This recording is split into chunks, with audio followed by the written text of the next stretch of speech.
Hey everybody, welcome back. I am the Strategy Professor, and this is going to be my 7.22 preseason tier list.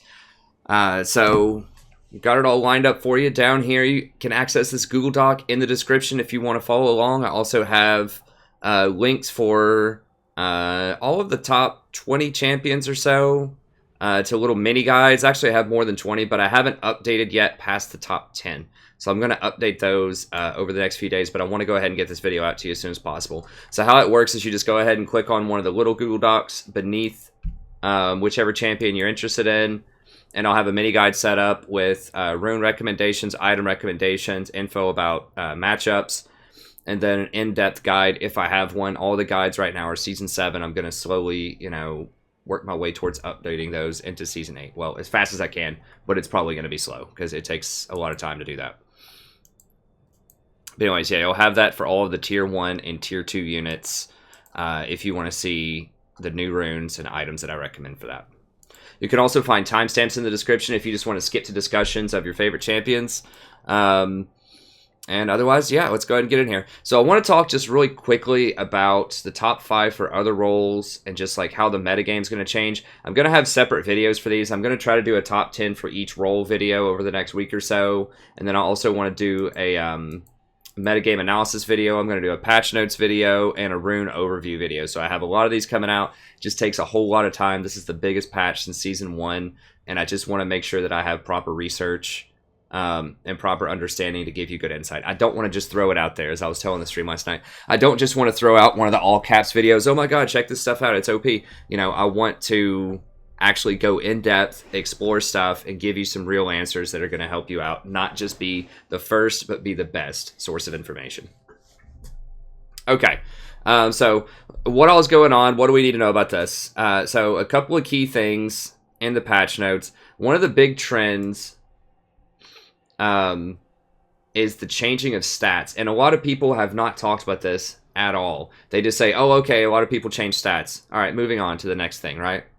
So a lot of people really underestimating just how big of an impact that makes. And it makes a huge impact. It is massive in terms of the update. So I think I have it here. Yeah, I have some of the major ones highlighted. So the big trend here with the way that they've re-itemized the stats, or not re-itemized, but I guess reallocated the stats for champions, is that they chose to give some champions armor, and they chose to not give other champions armor and instead give them plus 12 HP per level, which is trash. That's really bad in the early game. It's going to be more valuable from, I don't remember which, it was like level 8 or 9 onward, but this is a very early game centric meta for reasons I'm about to describe. And if you don't have that flat 9 armor, you're in trouble. So remember that when they got rid of the old runes used to be able to give you a lot of very important flat stats. And one of the most important stats that came out of that for a lot of lanes was flat armor. So you'd get about 9 armor off of your yellows in a lot of lanes. And now that's no longer there. Now you don't get magic resist either. And a lot of people have pointed that out when I said it on the stream. They're like, yeah, you may not get armor, but you don't get magic resist. But the difference is a lot of the heavy AD champions, especially assassins, got plus AD. Nobody got plus AP, right? Because that's not a base stat that they give out. But a lot of people got plus AD. Now, yes, some of the rune pages do give you plus AP, but they can also give you plus AD. So this tips the scale of power in favor of AD champions tremendously, because they got a buff to their core stat in addition to lots of champions missing the armor. So it's like a double buff. Whereas the AP champions didn't get any extra AP, although there's less magic resist. Does that make sense? So it's kind of like they got one buff, the AP champions, because a lot of people aren't going to have the magic resist, but the AD champions got 2 buffs. And not only that, a lot of the AD champions also got individual buffs to their abilities. So it's like they got triple buffed. So if you look at someone like Talon, who I think is going to be one of the top mid laners right now, he got the extra armor, he got 8 extra AD, he gets 5 extra HP per level, and he got bonus damage on his passive, his Q, and his W. What? Why? He was already good before that. So now his rotation at level 1 does an extra 30 damage off of all of that. And the same thing if you look at something like Zed. 5 armor, 8 AD, and then bonus damage on his Q and his E. So this is a very common trend that you're going to see. Same thing on Pantheon. 9 armor, He actually got 9 armor instead of 5 armor, so Pantheon's even better off. He got 9 armor, 8 AD, extra damage on his Q and his E. His E is a plus 20 damage at level 1, so it's a total of plus 30 damage, potentially, at level 3. So that's pretty nutty. Same thing with Jace. So what this means is that it's going to be a very heavy AD-centric meta. And a lot of people are going to see AD champions, and tier lists are going to say AD champions are really good, but they're not going to say why. And a lot of it is because mages didn't get the armor mid lane. So now they're just super squishy, and they're just going to get destroyed. Almost every mage you can think of mid lane, except for things that specifically counter AD assassins, are going to have a super hard time right now. And so what does that mean in terms of support? That means the game's going to speed up a lot. So you don't want to pick champions that are bad in the early game typically, and that just scale really well into the late game. So Janna's a classic example of this. Janna has been very good for the last year, most of last year, from probably patch 7.5 onward, because games have slowed down a lot, because we've had a lot of tanks, and we've had a lot of really strong utility itemization, right? When you think of when Redemption was really overpowered, and then Ardent Sensor was really overpowered. There's been an item like that for the last 8 months or so that just makes the game slow down, and that gives champions like Janna time to scale. Doesn't happen anymore. This is very similar to what happened in the winter of 2016 and the beginning of 2017, when you had that that meme, if anyone remembers that ADC 2K17, which sounds ridiculous now because AD carries are so good. But back then, AD carries were so bad because assassins just slaughtered them early game, just like completely wiped them out. And that's kind of what we're going to go back to again. Is it's super fast, like fast games, and which is really bloody. Everybody's going to die in a lot of these games because there's just so much damage on these AD assassins now, and there's just not a lot of counterplay to it other than playing other high damage champions. There are a couple of champions that can counter them well. So mainly Rammus is very good at that, and something like Urgot's pretty good. But I think that a lot of the traditional tanks just aren't going to be able to itemize fast enough to keep up with them. So we'll see. But that's a major consideration, is you want early game bullies. And a lot of this has to do with the runes too, which we'll talk about when we get down into the champions more specifically. But a lot of the best runes are really high burst damage runes, especially early on when you're trading, and especially on auto attacks. When you think of Scorch, when you think of Cheap Shot, a lot of those are best used on auto attacks. So it's going to be a very aggressive early game meta. And if you've played any, a lot of people have already kind of started to realize this, and they're shifting that around. So how does this translate into other roles then? Well, I think mid lane, the best mid laner is probably going to be Lucian. Talon, and Zed. So one of those. Okay. Now I say Lucian because Lucian can abuse 2 really powerful runes. Yeah, and I have the rune builder here on the League Wikia, which all of this is not 100% accurate. There are a couple, but it's like 99% accurate. It messed up on Zombie Ward, but everything else that I've seen is accurate. So for Zombie Ward, it says that you get to like store a ward if you don't use it. Instead, you gain a Zombie Ward in your trinket slot. That's not true anymore. That must have been on the beta. But everything else is pretty accurate, and this is just a lot easier to jump around in, I feel like, and it gives you much more detailed like explanation of what's going on than the League client itself. So there are a couple of really overpowered runes for AD carries, and Lucian can exploit this in the mid lane. So number 1 is press the attack. Everybody's probably figured this one out by now. Whenever you hit 3 times with auto attacks, you do bonus damage, and you increase their damage from all sources, including you, for 12%. So that's huge, because Lucian can obviously just like auto and trigger this, because his double shot is going to do 2 procs of it. So that's really powerful. And then you combine this with the Domination Tree Sudden Impact. So every time he dashes, and Lucian can dash around a lot, every time he dashes, he gets an extra 10 lethality, which is massive.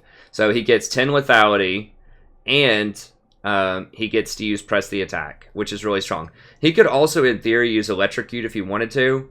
Electrocute's very strong early game. It has a 50% bonus AD ratio on it, and does huge spike damage early. but he's ranged and he's already a great bully mid lane.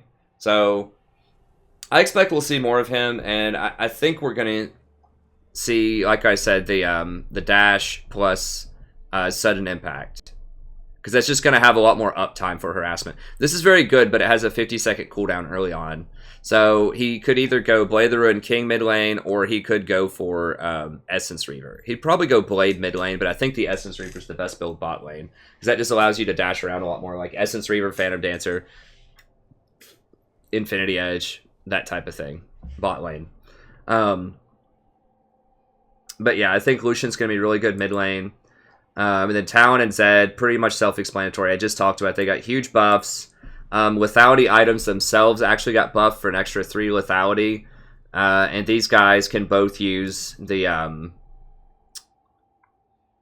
sudden impact plus electrocute for all ends. Talon can't really use cheap shot, but you don't need to because you have sudden impact.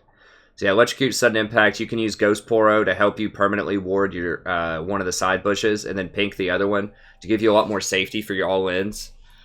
And then Relentless Hunter will let you roam really well. So I think the assassins are very well positioned on this patch to do a ton of damage. And you can go into sorcery as your secondary.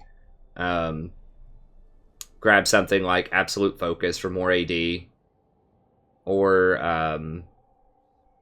and Scorch for extra burst damage. So there are a lot of really powerful options for assassins. So I think that's what we're going to see a lot of in the mid lane. And then J4 is another one. Like, as far as things that can counter those three, I think that J4 potentially could do it.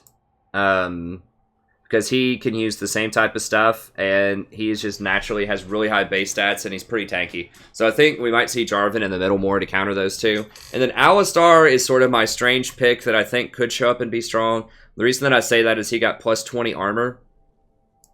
So he's pretty well positioned, and he can use that type of stuff in mid lane too. So I've got him in the bot lane with these runes, but I think you can use the same kind of runes mid lane and be pretty successful where... you can use Electrocute, Cheap Shot, Zombie Wards. He'd probably use Poro if he was in the mid lane instead.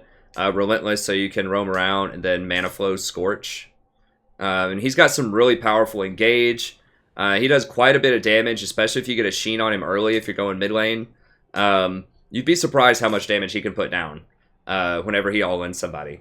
So, because his E like hurts now. It does a lot of damage.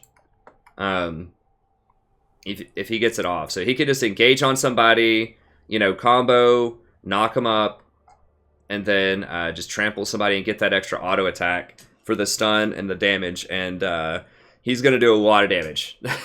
When you combine Cheap Shot with Scorch with Electrocute and like a Sheen proc, he's going to be able to blow up those other things. And he can also itemize into armor. So if he goes Sheen into Frozen Fist, or something like that, then he can have armor, CDR, and that extra like burst damage, and the sticking power of having the slow field. So, and the stick on the slow field is going to make it a lot harder when he engages, and then so if he WQs onto you, auto attacks, you're slowed down, and then he comes at you with the trample. That is obviously going to make it a lot harder to get away from trample unless you use one of your dashes.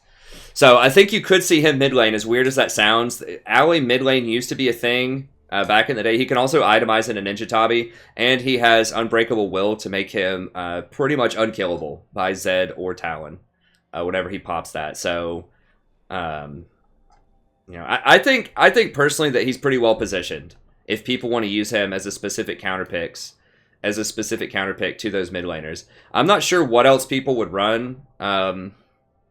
I mean, you might see people even run something like Rammus middle, which sounds really weird, but Rammus does take towers quickly, and he can push. Well, he doesn't push that well without his ultimate, but I guess he could use his ult and then push. They nerfed that a long time ago. You used to see top Rammus. I think maybe that was either last season or the season before, because his ult was on such a low cooldown. He could use it and then rotate. It still is pretty short. But yeah, I mean... it's pretty easy for him to just kind of fade out around a bush and then come back in with his with his power ball, catch somebody, taunt him, and then the jungler comes in and kills him, and then they just use trimmers to take towers. So he could be pretty good. I think obviously he's going to be a lot better in the jungle, but it's possible that you could play a mid as a counter to some of these weird things. Yeah, I just don't know what else people are going to put middle. Because Galio lost his armor, and they nerfed his baseline armor. Like, Galio would obviously be who you'd think about. You'd run Galio middle to counter some of these other champions. But I don't think that's the case. He didn't get any armor back. He just got the 12 health per 5. Or, yeah, I think. Or 12 health per level. Let me see here. Patch notes. I don't have him listed here, but I'm pretty sure he just got the 12 health per level. So that makes him a lot more vulnerable. So I don't think he's going to be able to get tanky fast enough to deal with Talon or Zed. So I'm not sure. I'm sure people will come up with something. I mean, maybe it's Mundo or something like that mid lane. Cho got the health per level. I don't think he got armor. But, you know, the best counter I can think of is Alistar right now. Just the way he's positioned with his base stats. He has huge base stats. I mean, you could use Pantheon or something. Obviously, you can do Assassin on Assassin, too. Like, you could use Pantheon, Zed, or Talon to fight each other mid lane. That's probably what's going to be most common. But I do think that Alistar is kind of the ace up the sleeve if you want to try something a little different that could potentially be really strong.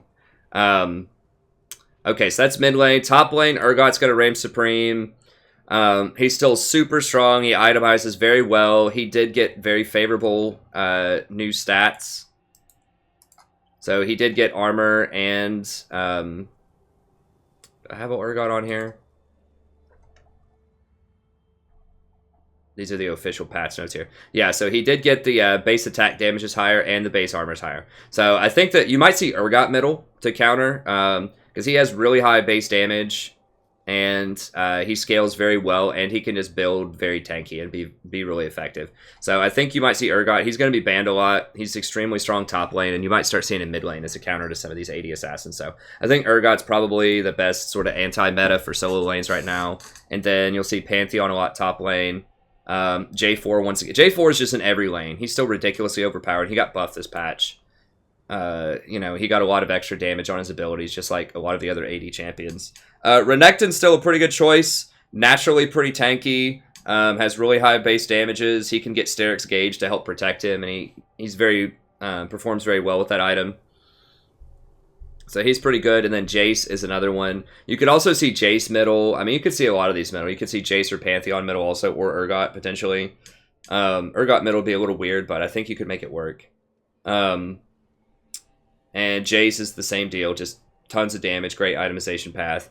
In the jungle, I think Rammus is going to be number one. Excellent early game ganker, fits right into this meta. Huge counter pick to all of these things. Talon, Zed, Lucian, just everything. Rammus just counters it hardcore. No one's going to be playing AP hardly except for supports. So he's very, very good. Zen is another one who's taken over. He does a ton of damage now. The new itemization, new meta really favors him heavily. He's great early game ganker. He scales really well, takes objectives very well. He can get kited, but now that Janna's out of the meta, that was his main nemesis. I think he's really positioned to do quite well. Udyr is someone who's crept up, who used to be trash, but they just buffed him quite a lot. And he does a lot of damage. He takes objectives quickly. They just changed the jungle around a lot as well, so that counter jungling actually matters, because there's no catch-up experience anymore except on large monsters in the jungle. Or is it Epic? It might be Epic monster. The blue and red buff, I think. Either way, if you actually take jungle camps, then they will stay behind. So this affects supports too. So supports aren't going to have the catch-up experience. You can expect on average to take a lot longer, maybe an extra 5 minutes or so to get to level 10. I know that in my games, it's not very common for me to be sitting there at level 8 still, like pretty close to 20 minutes, because lanes break so quickly because people die and take towers, and the other team takes their towers, and you're just kind of running around trying to rotate a lot and ward, and you just lose a lot of experience doing that as the support. And so supports are going to be a lot lower level on average because there's not that catch-up experience, and you have to roam around a lot more. But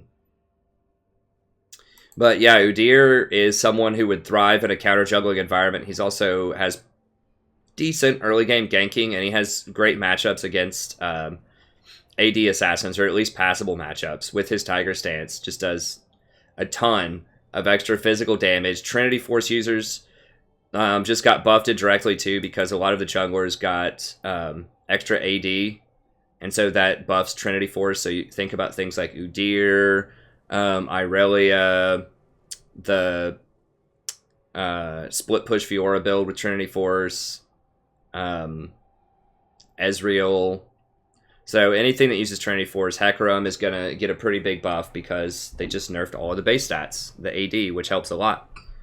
It means that the on average, if everyone gets like 8 AD and their base used to be, you know, like 50, well, I guess it's going to rate. It's a good buff. It's about like a 10% buff or so to the Sheen proc damage. So yeah, I think Udyr is going to be pretty strong. And then Kayn is very popular. He can be strong. It's kind of hit or miss. He snowballs really hard. He's something that's like pseudo tanky. You know, if he builds like Black Cleaver and stuff like that, Red Kayn, I think he's actually quite good. So Kayn will probably be like your sort of tank if Rammus is banned. And then J4 once again will be really good as well. And then, yeah, I mentioned top lane. So AD carry is the last one I'll mention. I think Kalista, by far and away, is the strongest right now in this meta. She has excellent early game pressure. She can really abuse press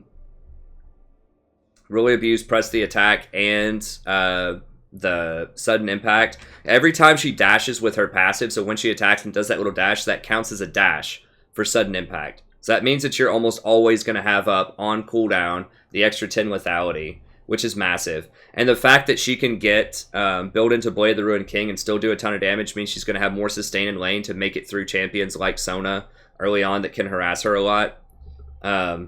So she's really good. Alistar is going to be a great support. That's like peanut butter and jelly with Kalista. Kalista loves Alistar. They have an excellent combo, obviously. He can initiate, and then she can throw him back in for an extra knockup, or she can initiate, and then he can...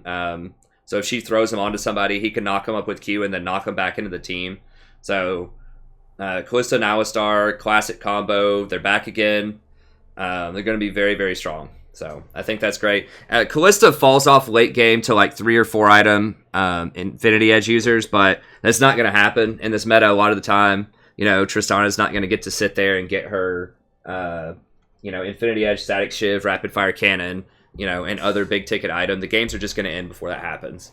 So she's an excellent single item power spike with Blade of the Ruined King, and that's really what you want in the current meta. You just want to be as powerful as fast as you can, and she's super strong right out the gate. So watch out for her. I mean, she was already banned every game at Worlds, and I think she got exponentially better on this patch than she was. So yeah, if you know how to play Kalista at all, or you have a friend that wants to climb with you that knows how to play Kalista, get them playing Kalista. That champion is overpowered right now, by far. Draven is another one who's really strong because, once again, he's great early game. He gets a ton of extra damage right off the bat. His Q gives him about a BF sword worth of damage. I've done the math on Draven before. He's absurd right now. And once again, he can itemize into lifesteal, which is very important in this meta because a lot of people are losing Warlord's Bloodlust and they're not going to get it back. Okay, not anything that's close to that, at least early game in terms of lifesteal.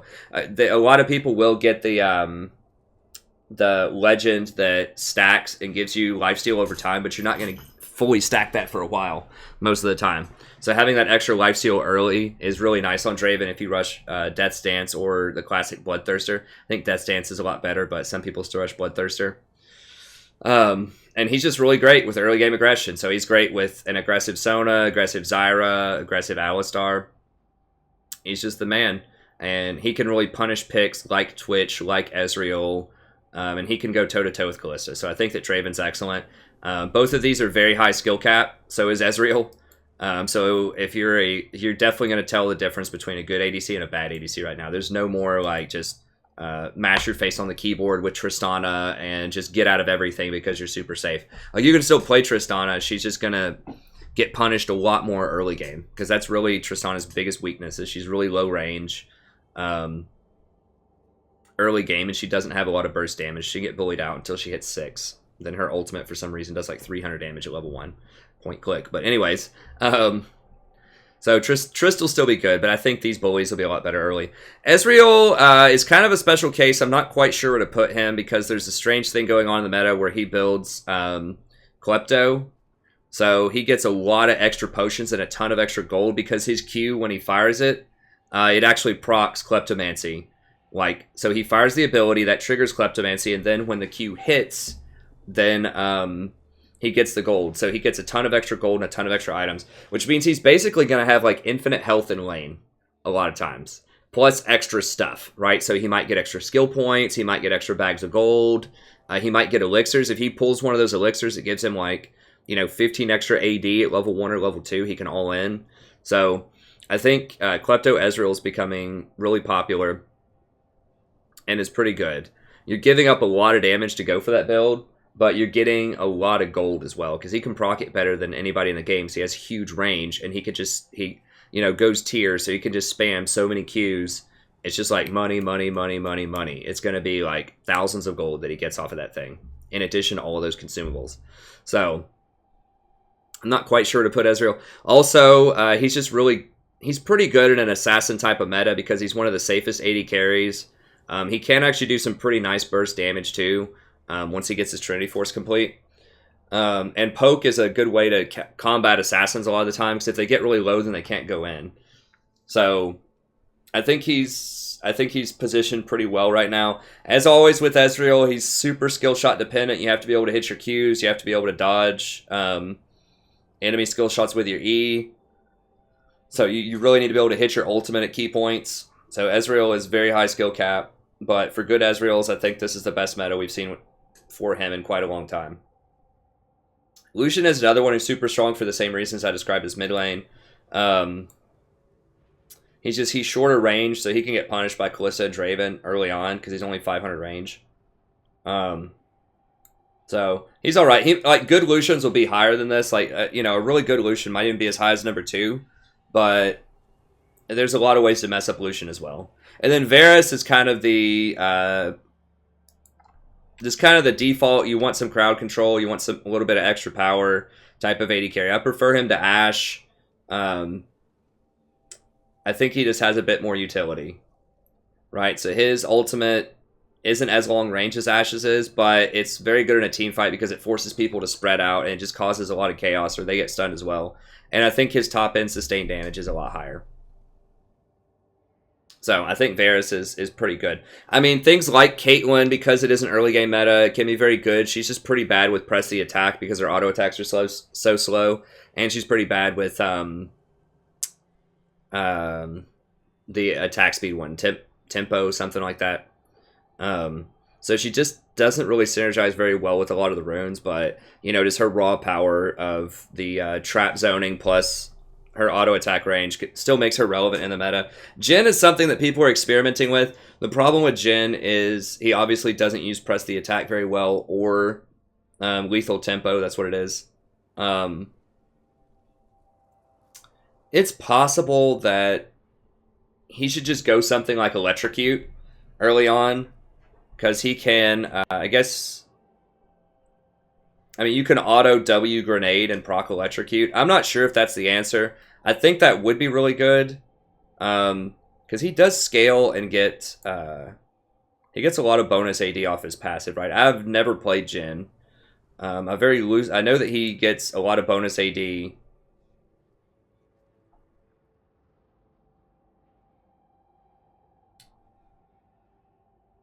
Bonus movement speed. Crit. Obviously, he likes crit a lot. Okay, so based on his level, he gets a certain percentage of, critical strike. So he gets a lot of bonus AD. So I think that could work very well with Electrocute, because Electrocute has the 0.5 AD ratio on it. He doesn't use sudden impact either. He just doesn't use a lot of the really good runes. So, you can use cheap shot with him if you land your W's a lot. So I don't know. He's weird. He'll require some special itemization, some special runes. I'm not really sure what it will be right now, but I feel like it's not going to be as good as some of the other people. But maybe someone will figure out something that makes him really good. I suspect it probably has something to do with electrocute. It's like electrocute into cheap shot into like maybe eyeball collector into the lifesteal ability. I don't know. Anyways, I don't think Jin's that good right now. He's okay. I mean, if people find out a way to really break electrocute on him, really make it super good, then maybe we'll see more of him. But I think he's rough right now. So that's something that's a little bit different. Usually Jin's very good in an aggressive meta, like early game meta, but like his runing is pretty bad. I mean, it's possible that he's so strong anyways because of just his base abilities and his base early game damage with that fourth shot and his synergy with something like a Zyra that maybe maybe he can just pull it through anyways with suboptimal runing, but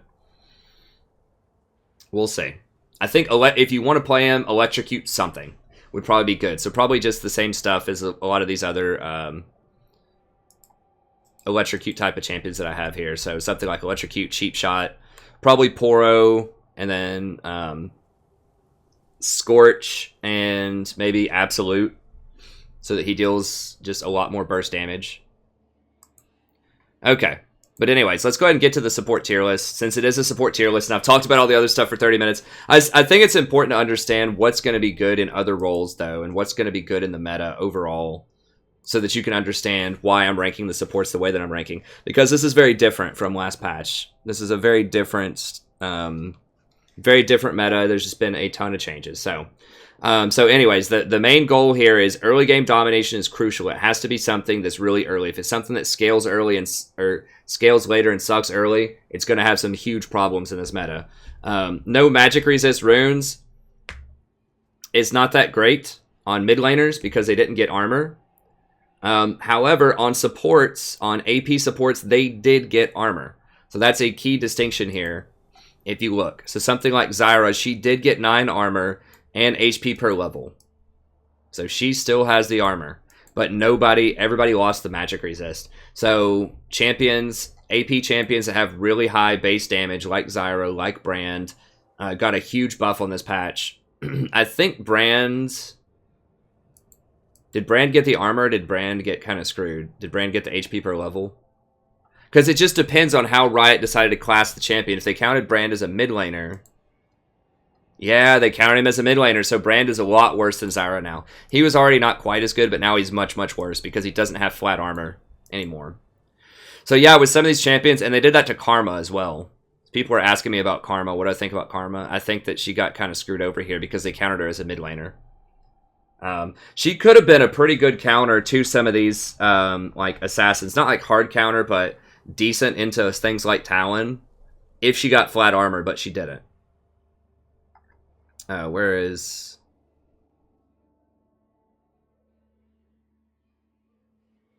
Am I just blind? Yeah, I'm just blind. Okay. Yeah, so see, she got the base health, which is Garbo. Don't want that.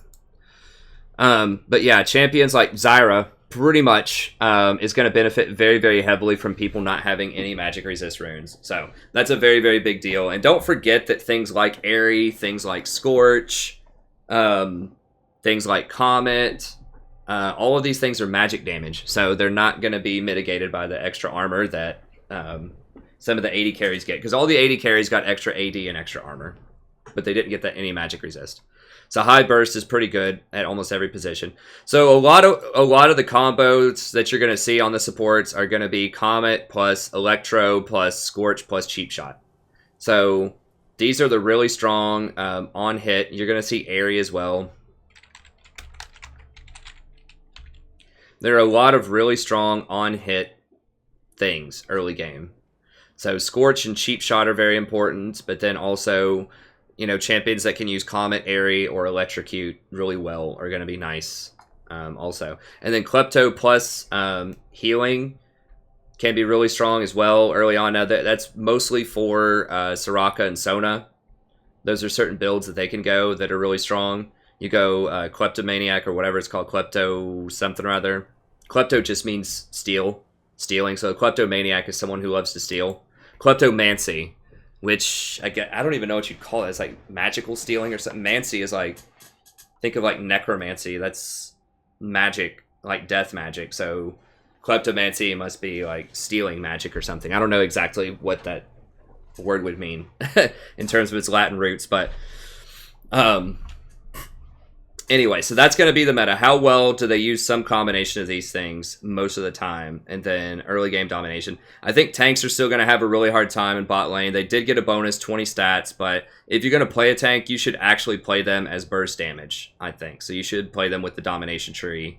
And we'll see that here in a second. Okay, so let's go ahead and get on into the champions here. They took a bit longer than I wanted at the beginning, but I just wanted to set up, because it's so important to understand the context, why I'm rating things in certain ways, because I've done a lot of research on it. I may not be right about everything, but I just wanted to take you through my thought process so that you understand why I'm rating champions in certain ways. Okay, so number one on the list, and I switched this a little bit from last night since I've played a little bit more. I think that Zyra is still super good. It's kind of a toss-up for me, Sona or Zyra, but I think for the general population, Sona's going to be better. She's much easier to play than Zyra. Although and the matchup is weird, Sona versus Zyra. I would actually give the edge to a good Zyra player. I think you can just zero out that Sona early on, especially if you have an aggressive lane with you. But if Sona gets to sit there and do her thing and just poke, if Zyra doesn't have enough damage, if she didn't rune correctly or she's just not landing her skill shots, Sona can tear her up in lane because she has a heal and Zyra doesn't. So it just depends on if Zyra can all-in the Sona or not. If she doesn't all-in the Sona, then the Sona's going to win. Or if like the AD carry just doesn't follow up on the Zyra, if it just sits there and watches. But anyways, okay, let's look at Sona really quick. Now I want to talk about Sona as well, just real briefly. Most people understand her. I do have a link to the guide in the description, but there are a couple reasons that Sona's really strong, and she's been strong all of last season. You only saw her at Worlds occasionally. She's a lot more vulnerable to ganks than someone like a Janna is, and that's why you didn't see her at Worlds. Although I would argue that I would have put her in a lot more, honestly, if I was at Worlds. I would have put her in instead of Lulu. Lulu was trash at that tournament. I know everyone was playing her, and she looks really strong when she's like with Kog'Maw, but her win rate was like 43%, 44%. And Janna's was like, 70-something. So you needed a better answer to Janna, and I think that, she should have been banned more, but I also think that Sona is a very good answer to Janna. So what is it that makes Sona so good? Well, she has very good early game harassment, and she has very good scaling and late game team fighting. So she's pretty good at virtually everything. She's not great at skirmishes, and she's weak to assassins, which is a problem because there are a lot of assassins running around right now. But her other traits are so strong that I think you'll want to play it anyways. So look at some of these numbers. She has really high AP scaling too. So every time she presses Q, you can hit 2 people. So that's 80 damage. And then if you just auto attack somebody, that's 20 extra damage. That's 100 damage, level 1. If you tag both people with the Q that splits out and then you auto attack someone empowered, that's 100 damage. If your AD carry also attacks somebody when they get the buff on them, that's 120 damage for 45 mana, level 1. That has a 1.2 ratio. Because this can hit 2 different people, so 0.5 twice, that's a 1.0 ratio. And then a 0.2 here. If your AD carry attacks also, that's a 1.4. So she has a 1.4 AP ratio, which is like insane scaling. So that's really good. It has great range, 850. So it's great for poke. And then it has a really low cooldown. And it powers up your power cord. So your power cord does extra damage too, based on a 0.2, and her auto attack does this. It deals 40% extra damage on your power cord. So, level 1, if you have like 40 AP as Sona, which is not that uncommon with some of these builds, you'd have an extra 8. So that's 23. And then like 40% of that would be like close to 10, 11. So it's an extra like 35 damage when you power cord somebody level 1. So that's a lot of damage. So you're talking like level 1, you could be putting out somewhere in the neighborhood of like 160 damage for 45 mana if you charge up your power cord and while you're helping your jungler leash one of the camps. So that's really, really strong, obviously. And then in team fights, as the game goes on, it gets bigger, so that, and the mana cost doesn't go up that much. So it's only 65 mana to do 320 damage by yourself to 2 different people. And then in a team fight, all 5 teammates, including you, right, can get this 60. So that's 300 plus 320. That's 620 potential damage. That is a 200% AP ratio. So 5 people get the bonus attack, and then you got the 100% for hitting 2 people. So a 200% AP ratio on an ability that does 620 base damage for 65 mana. What? So she just like melts Baron and Dragon because you just give everybody that bonus and you just spam it, and it goes down to like a 4.8 second cooldown. And just by the way, your ultimate happens to give you a free, you know, at level 2, 25% CDR on everything. So you can just spam this over and over and over again in fights, and it just outputs just an astronomical amount of damage. This scales really well with AP. So yeah, that's crazy. And so that's, you know, her Q's really crazy, but her W's even more crazy, right? So the thing that you need to understand about her W, and I talk about this all the time in my guide, you have to use it efficiently or else it sucks, okay? So if you're only healing one person in lane for 35 heal for 80 mana, that is awful. You really want to avoid doing that, okay? However, if you're healing 2 people, if you're healing yourself and your 80 carry for 35 each at level 1, that's 70 for 80. So it's still not great, but it's becoming more acceptable. Now, the shield strength, you get 30 per person. So if you use that shield, if they're hitting you, so if you use your W while there's an auto attack flying at you and you block 30 of it, then all of a sudden it goes to, you know, 100 for the cost of 80, right? So then you're like, okay, if you block one on your ally, it goes to 130 for the cost of 80. So you're like, okay, basically 130 combined shield and heal that's used at level 1. So it's not great for 80 mana, but it's okay. Then the scaling goes really high, though. So if you look at getting 2 heals when this is maxed out at level 9, which is this is what you should max going into level 9, you're healing for 230, and you're if it's 2 people, you're shielding for 260. So 230, 260, that's 490, right? So a 490 combined heal and shield for 100 mana. Now that's good.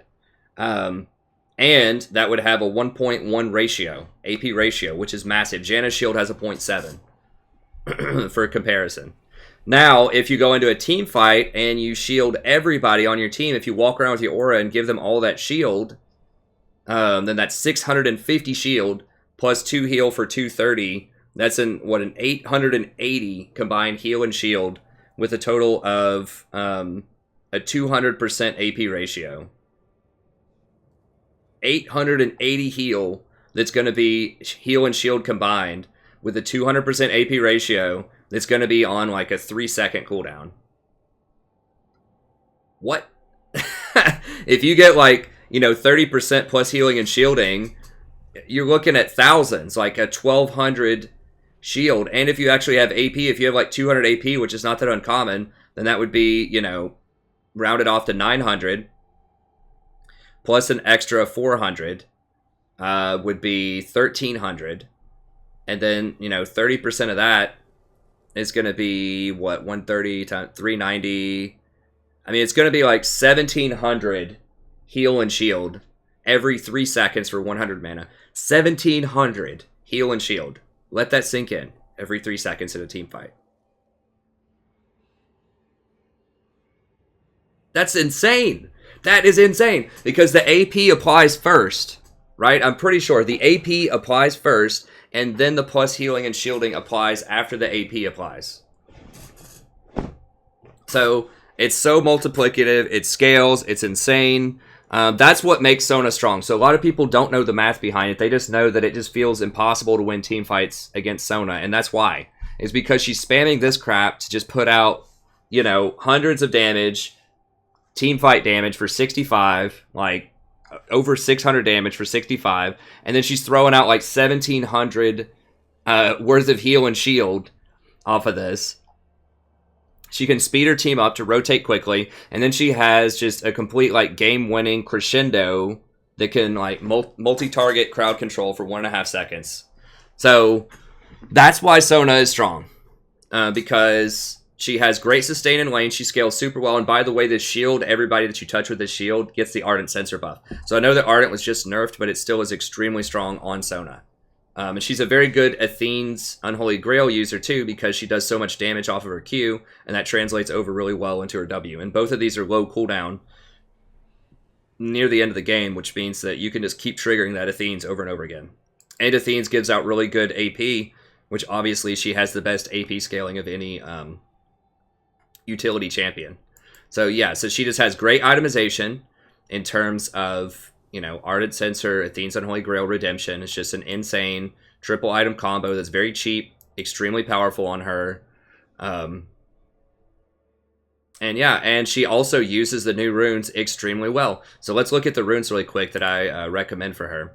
So there's a couple of different builds you can go for. One, and this is the most popular one that I've seen, and this is what I was playing around with yesterday on stream for the most part, is Klepto plus Biscuit plus Footwear plus Celestial.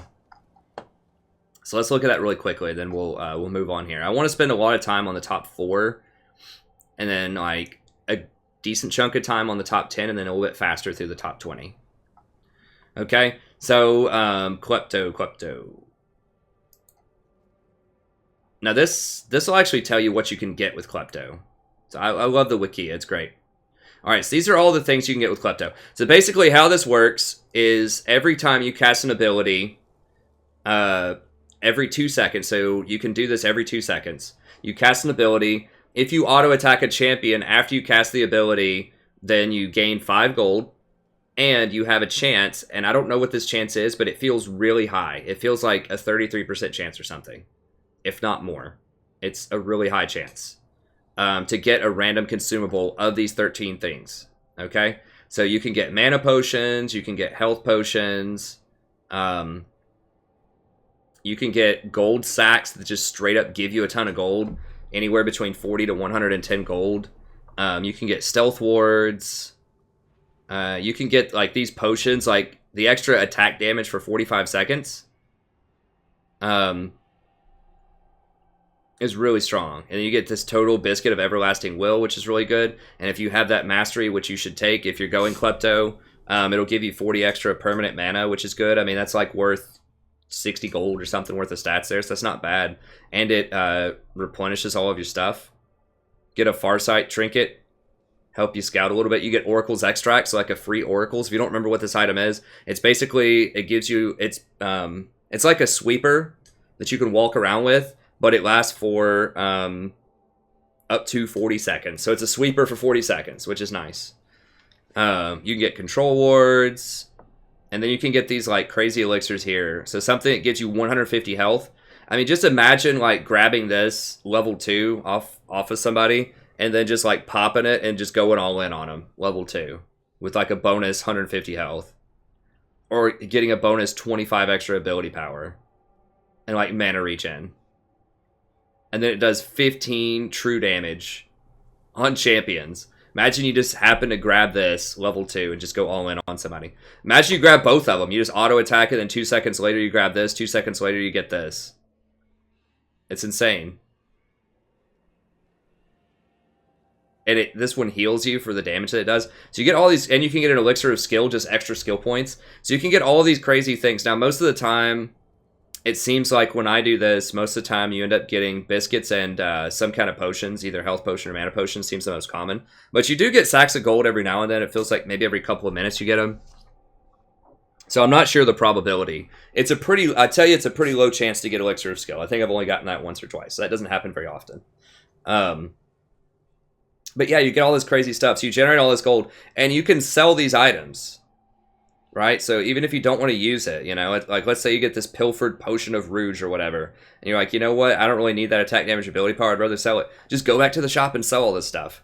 So it ends up giving you like 1,000 gold or something with Sona Kleptomancy. But more importantly, in addition to all of the gold, it just gives you basically like infinite health is what it feels like, because so many of these things just refill your health or have lifesteal on them or something, mana. So you can just sit there and just spam these potions. And because you're in the inspiration tree, your potions last 20% longer as well. And I have seen some Koreans who were going for this build will actually get, what is that stupid item? the thing that stacks the glory, I don't even know the name of it, but like that 400 gold item that Singe gets a lot of the time that gives you 25% longer potions. So that combined with the inspiration bonus would give you 45% like more benefit out of this, right? So then you'd get, 145 mana, or then you'd all of a sudden get, like 70 or 80 mana out of this. So, or health rather. So I think that's great. These would last a lot longer. So I think it's really cool that this is what a lot of Sonas have been doing, but at the same time, it's really fun. This is one of the most fun masteries in the game because you just get all this stuff all the time, and you can just spam it or sell it, and you just get a lot of gold. So it's hard to see like just how seriously people are taking it, or whether they're just having fun because it's preseason trying it out, because it's a really fun mastery. But I have seen a lot of Sonas going for this, and I think this is similar to Coin, a much more fun version of Coin. And in that you just get a ton of gold, and the benefit is that you get to hit your item power spikes so much faster. You get your Ardent faster, you get your Athenes faster, and that just accelerates your build so that you're a lot stronger in the mid game. So you are giving up Airy to do that, which is very powerful. We look at Airy. Airy is really good on Sona. I did try it out. Just this morning, everyone was telling me, try Airy on her, try Airy on her. I was doing Klepto because it was so much fun, and that's what I knew a lot of people were probably going to do with her. But this does really nice harassment. Airy comes back to you pretty quickly. So this is basically on like a 4-second cooldown or something. It deals 20 damage with AP scaling, but then with Sona, not only does it do damage, but it scales really well later in the game as well, because you can switch over in team fights and put it on your allies with your shield. So you W them, and it gets a 25% AP bonus on the shield. So if you have 200 AP, which is going to be pretty common with this build, if not more, then you're going to be giving out extra shields for like, 100 and like 150 extra shield every 3 or 4 seconds. It can be as low as 2 seconds. Airy only stays on the target for 2 seconds, and you can go pick her up. So usually she has to run back to you, but especially if you're healing your own ally that's pretty close to you, you're going to be right on top of them, so you just pick up Airy again. So it's like basically every 2 seconds you can give an extra 150 shield. It's just to one person. But still, like, that's obviously really strong. So, yeah, I think she transitions pretty well into the late game, and it's a lot of harassment early game. It is a lot of harassment early on. So, yeah, I think Airy's probably what I would go most of the time, but Klepto's really good. Maybe if you're against something like a Soraka, and it's just going to be a farm off bot lane, maybe you would just go Klepto, just so you get a lot of gold. But if you go with the Klepto build, you go Biscuit of Everlasting Will, Footwear for the 300 gold worth of free boots. Celestial is really nice, actually. It gives you 100 extra health early on, which is massive, because Sona's very squishy and susceptible to champions like Leona. So having that health is good. And then for similar reasons, I've actually, I think that this is the weakest tree overall, the Resolve tree. But if you happen to go Inspiration, and then you go into the Resolve tree, you get a bonus 145 health. So if you go with this plus Celestial at level 1, you'll have an extra 245 bonus health. So that gives you a lot of extra protection against things like Leona, like Zyra. It's going to make it a lot harder for them to zero you out. And if you rush Sightstone, if you get that extra Ruby Crystal early on, after your first back, you'll have over 1,000 health. And they're not going to kill you if they don't all-in you, because you're going to have so much extra healing off of your W. And especially if you go in Kleptomancy, you're going to be getting all these health pots. You're going to be getting a lot of mana so that you can spam more heals. So they're not going to kill you unless they all-in burst you most of the time. And if you get Celestial Body plus go into the Resolve tree, then it's not happening. They're not going to kill you most of the time early on. So that's really powerful. So not only do you get the extra health if you go into this, so you do lose some AP if you do that, but whatever. AP is very good, but also not dying early is pretty good, rumor has it. So if you go into this, what you would get here, the main reason that you would go into this other than the health with Sona, is you get Revitalize. So this gives you 5% base extra healing and shielding. If you're below, or if anybody's below 40% health, they get additional 10%, so up to 15%. And it says here that increases your self-healing and shielding. So I think that increases potions. I'm not 100%, but I feel like that would increase potions. So now your health potions are going to be, and your mana biscuits are going to be healing you for even more when you have that. And then later on, that transitions obviously super well into team fights, where you're constantly healing and shielding people and giving out these huge bonuses. So and that also affects Aerie. So the plus healing and shielding affects Aerie as well. So when you get to like 30 or 40% plus healing and shielding, Aerie gets even bigger. That stacks with Revitalize to get even bigger. So that's crazy. And now, I'm not sure how that Revitalize would stack with Redemption. Because it says it's 5% naturally, but it increases only when you're healing low targets. Because Redemption, you get extra plus healing and shielding off of the Redemption proc. So I guess the Redemption proc would only count the initial 5%. I'm not sure. But anyways, that's really good. And then you have one other point. So you're mostly going in for the health and for Revitalize. And your one extra point you can get... depending on what you need, you can either do Iron Skin or Mirror Shield if you're really afraid for the early game. So if you're getting Zyra, you might want to go Mirror Shield. But if you're if it's not anything that you think is going to like really massacre you in the lane, you could actually go Conditioning if you want. And you get the 8 extra bonus armor, magic resist, and the extra percentage, which is nice. So 8 bonus armor is worth about 160 gold, 8 bonus magic resist, somewhere around there. It'd be 140. Something like that. So it's pretty nice little bargain. About 400 gold worth of stats you get out for that at 10 minutes. That's pretty good. And then Revitalize is super good. So I think that's a pretty decent build. And then the other one, like I said, you'd go Aerie. Great early game harassment. Great scaling for team fights. Mana Flow Band. Gives you a ton of extra mana. So I tried this out. I had been running like Ultimate Hat, but I feel like that's pretty underwhelming. Like, it's cute, but it just takes a long time to stack that up to where you get the 15% cooldown on your ult, which is good. But you just want the most power you can get in the laning phase. So I think Mana Flow Band is awesome. That's really good late game too, because you do have an expensive spell, right? You can use it on your W for basically a free heal in lane, and it gives you back 8% of your mana. So 60-second cooldown is a long time. But if you're missing 300 mana, that's going to give you 24 missing mana. They're 24 mana back, and then if you use an ability like a Sona W that's going to cost like 100 mana, that's going to give you 124 mana divided by 60 seconds times 5 is going to give you 10 mana per 5, which is how mana is usually calculated on like Fairy Charms and things like that. So that's a lot. So Fairy Charms usually give you, and depending on the champion and their base mana regen, somewhere around like 3 extra mana per 5 on like a Sona, because it's 25% of your base mana regen, and Sona has 12 early on. So that's like 3. So this is basically like 3 and some change Fairy Charms. So that's not bad. That's pretty good. So that's the best way to think of it. I know 60 seconds sounds like a lot, but just think that you get 3 free Fairy Charms in your inventory early on. Pretty good. Pretty good. And over here, I like to go Absolute Focus now. Getting that extra AP is really nice. So early on you get 5, level 3 you get 9. So that's pretty good extra AP. You're almost always going to be above 70% of your max health because you heal yourself whenever you heal other people.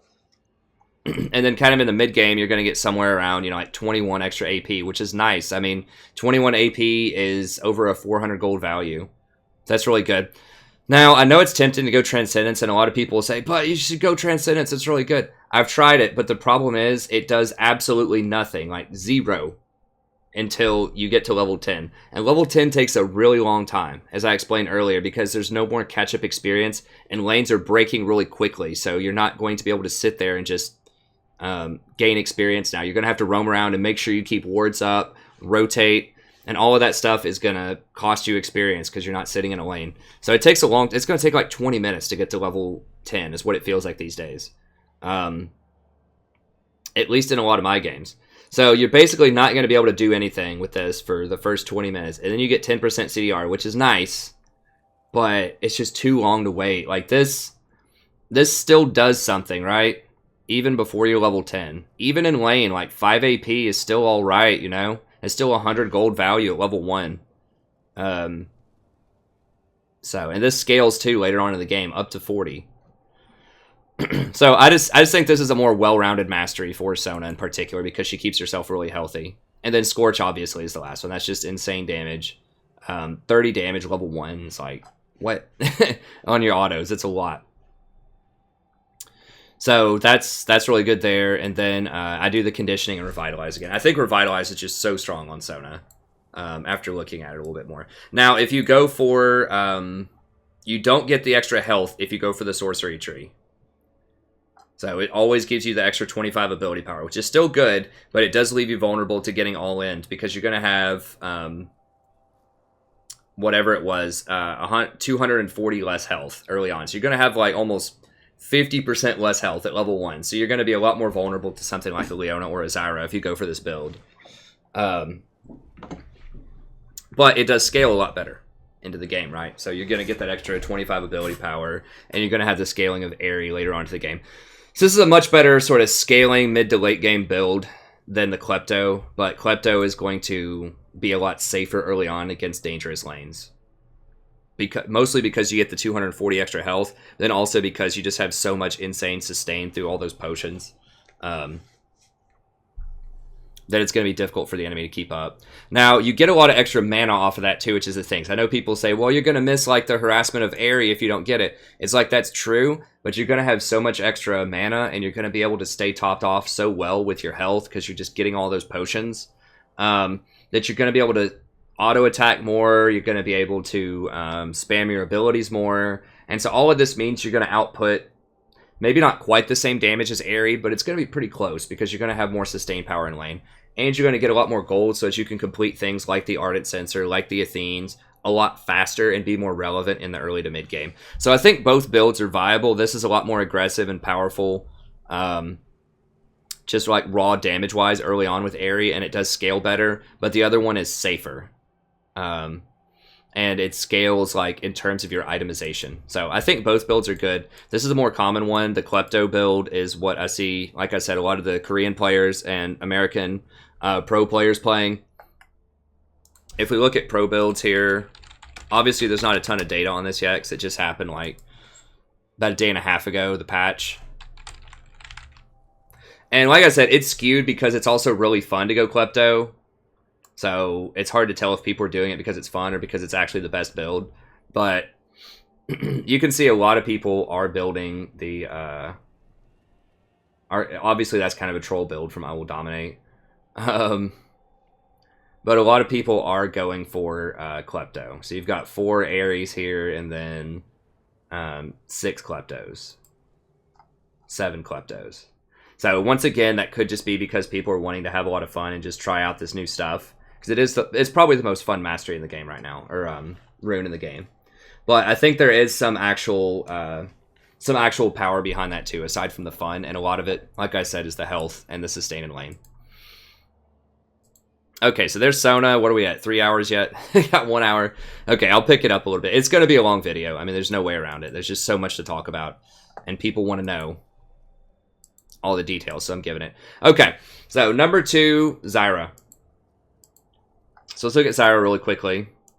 So if you haven't watched my Zyra guide, be sure to watch it. I have it linked down here at the bottom. It's from Season 7, but it'll explain why she's strong in general, and none of that has changed. Just her runes and itemization have changed a little bit. So the deal with Zyra, she's different than a lot of other mages for several reasons. Number 1, she has extremely high base damage because of her plants. Okay, so her spells don't do that much damage, really. Okay, it's like 200 with a 0.6. That's pretty weak. Right? Like, a lot of mages will do at least 240 on a spell. Some will do even more than that. So that's pretty low. Her W by itself doesn't do damage. It just helps you spawn plants. Her E, exact same damage. Exactly the same. It just has a slightly lower ratio of a 0.5 instead of a 0.6. With decent crowd control, but not amazing, right? So it's 0.75 at level 1. It only goes up to 1.75. So her crowd control is, on paper, looks kind of weak. Her damage looks weaker than most other damage. And Strangle Thorns is pretty low as well. It's only 180 magic damage. By comparison, well, Tristana is overpowered. But by comparison, let's look at this. 180 level 1 with 70%. If you look at something like Trist, 300 with a 100% AP ratio on a 100 cooldown. Riot, fix that. Okay. That's all I got to say about that. What I mean, it's like, it's a freaking AD carry that has a point-click ultimate that is like 50% more powerful than one of the premier mages bot lane. That shouldn't be how that works. And it has extra utility of like knocking people back and peeling. But anyways, that's messed up. But let's focus on Zyra here. Okay, so what is it about it? Okay, so the numbers are low. This is it. This is why. These things right here, the plants. All about those plants. So level 1, these plants do 29 damage per attack, and it scales up based on level, and they have a 0.15 damage or AP ratio. So if you have 100 AP, which you can get pretty fast in the game, they're going to be dealing, you know, around level 6, they're going to be dealing like 70 damage a pop. They attack pretty quickly. This one has 750 range, so it's pretty far. Now, if you get them in your ultimate, they do 50% extra damage. So then they're going to be doing like 100 damage a pop. They start freaking out if you touch them with Strangle Thorns. So that's why Strangle Thorns has low base damage, is because if you have like 3 plants in there, you enrage all of them, you know, and they're doing like 70 damage a pop, then that's going to be, you know, an extra 100 damage a shot. And if they shoot 4 times, it's 400 extra damage.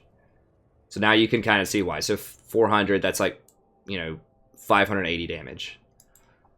So that's where her damage lies. And if it's 2 plants, then it does 50% less damage. Now, it doesn't matter which kind of plant it is. If it's 2 Thorn Spitters or a Thorn Spitter and a Vine Lasher, it's going to do 50% less damage on the second plant. So what you do with Zyra then, this spawns seeds once you get this. So you put a Q on them. You hit them with the Q at level 2, and then you get a Thorn Spitter, and then it's going to attack them at least twice, if not 3 times, level 2. And you're going to start off with, you know, somewhere around 40 AP. So you're going to get plus 6 on the attack. So level 2, you're going to do 40 damage with your plant. So you hit them with this, so that's 60.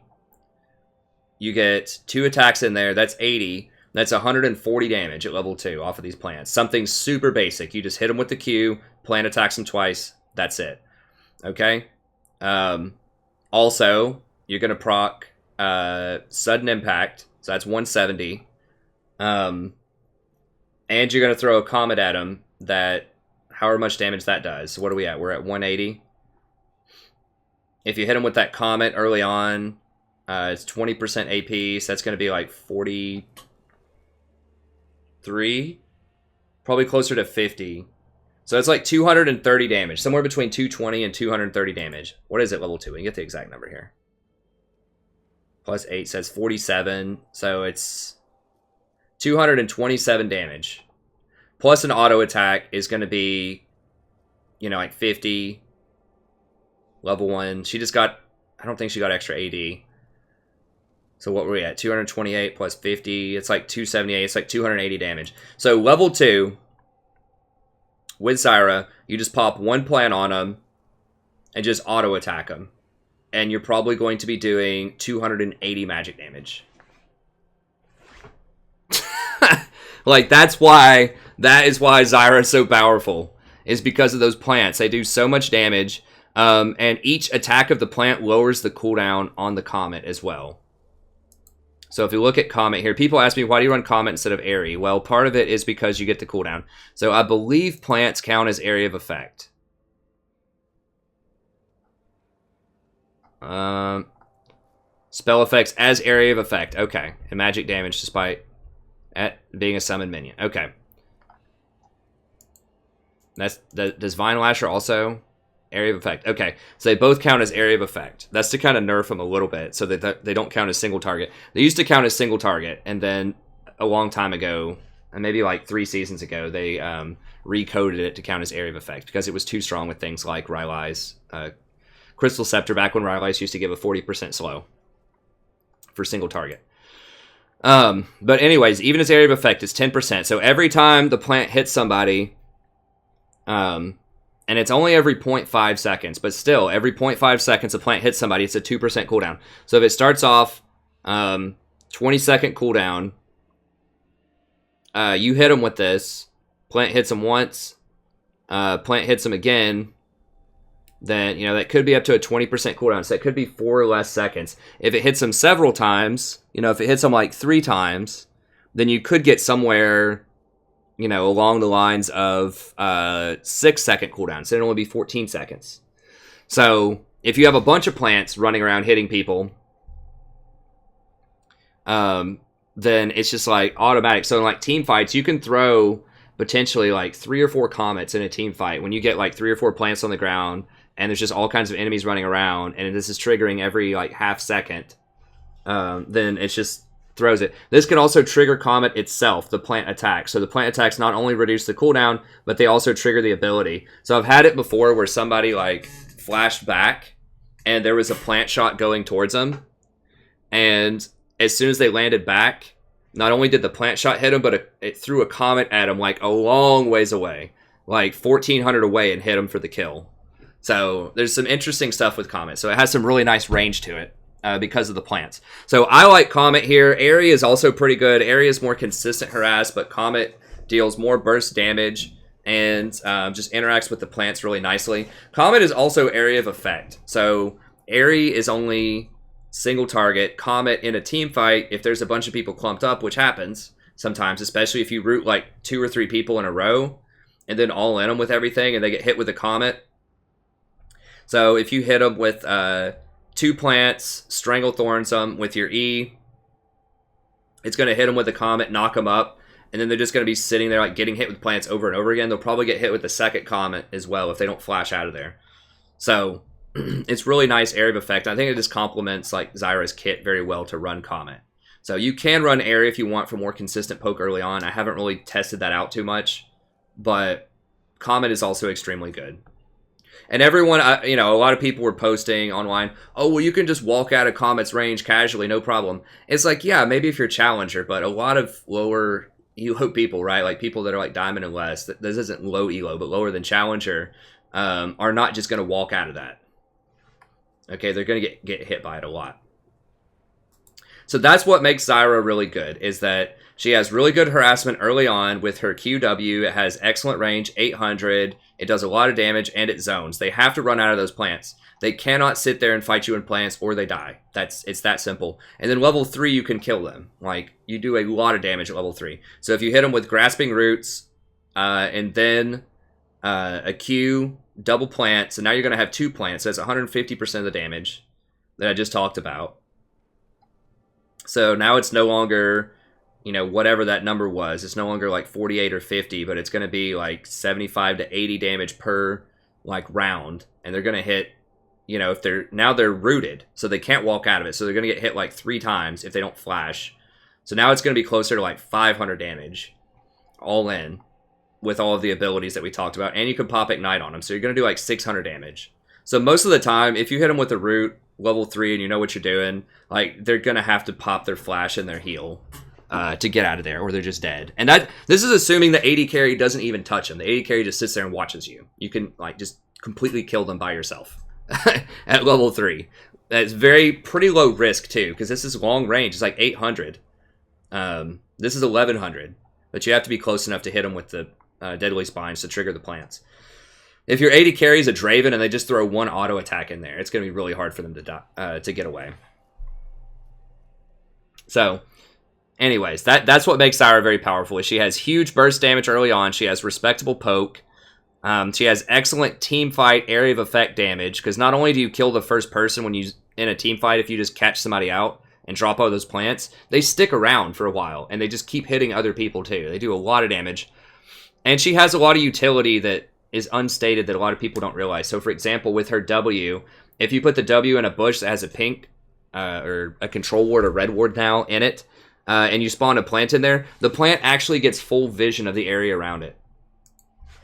So let me show you.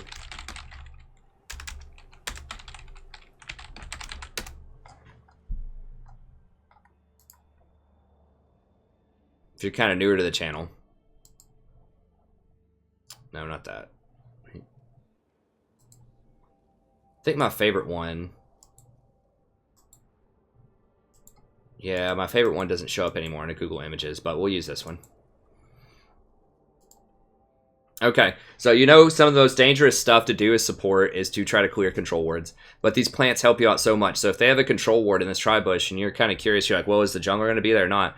You can actually spawn the plants from 800 away, whereas normal ward range, I think, is like 550. So if you walk up and try to ward this tri-bush to contest a red ward, if the jungler's there, there's a good chance they're going to kill you. But if you walk up and put a plant seed in there and then pop your Q, you're going to get full vision of this hallway, like over to here, and probably like down to here. So you can see where the jungler is. You can see if they're coming up to contest you. So you get full vision. And the plant guards you. So if their support tries to come up and fight you over this, they're going to fight you through the plants. And you can, you know, summon some more plants over here if you want. So you can have these plants help zone, both scout for you and help zone off the bot lane while you clear out this, as it gives you vision in this bush. So that's really, really powerful. And that's underappreciated by a lot of people. You can put a plant over this wall if you're on blue side to help you see and just pop the blast ward. You know, if you're trying to see if someone's sitting in this bush, you can just use those seeds just to scout for you in a lot of bushes from a much longer distance than wards. So it lets you be a lot safer. And like I said, it gives you the zoning power to go in and clear out the control wards. So Zyra is very, very powerful in the vision game for that reason. So she can clear wards that would otherwise be too dangerous for a lot of supports to clear. So that's just kind of like an unstated, you know, really powerful aspect to her. Okay, and because her base damages are so high, that means that she scales extremely well with penetration. So once you get your Haunting Guys, your Void Staff, and your Sword Shoes, you just evaporate people. Like, these plants have okay scaling. It's not amazing. It's just a 0.15, but they have really high base damage. And so just having that extra penetration is just so huge. Whereas, so someone like, by contrast, someone like, who has low, or really high scaling, but fairly low base damage. Something like an Orianna is going to have really high AP ratios, but really low base damage. And so that means she's not as good with penetration. She wants more flat AP. But that's not the case with Zyra. Zyra wants the penetration. Sounds kind of weird, but that's just how it is. Okay, so what about the runes? What's up with Zyra's runes? So I would go Comet. You can run Area if you want more consistent damage, but I think Comet's better for the reasons I described. Mana Flow Band, that's just the best thing in slot. You can go for the... you can go for something like Ultimate Hat if you want, but it's just so slow to stack that up over time. It's cute, but I would just rather have Mana Flow. It just lets you stay in lane longer, just keep the harassment flowing. I would go Absolute Focus. If you're getting poked out by someone like Sona, then maybe you don't want to go for this if you think you're going to be low. But Transcendence just takes so long to get online in this meta that I would still probably go for Absolute Focus.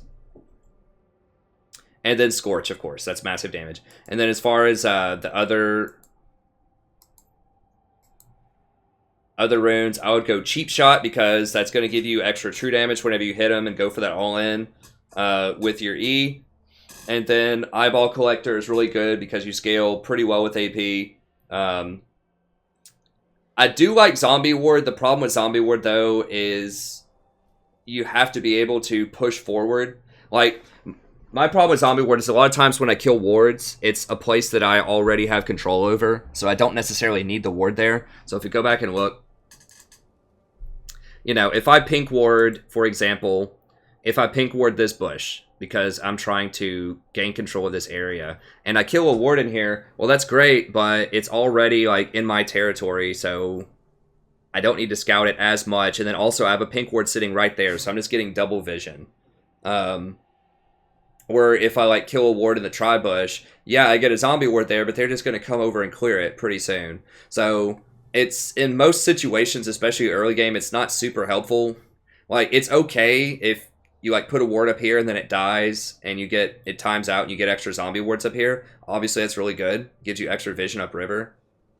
So it's possible that it's good, but a lot of the good ward spots are also out in the open, so I like to ward over this dragon pit as well if I'm in red, and then once this time's out, yeah, you get a zombie ward there, but if they walk by, they're just going to clear it. Although it does give you vision. It's okay, but what it comes down to is, you know, you're giving up 40 AP in the mid game to get those zombie wards, because you're going to stack up the eyeball collector pretty quickly.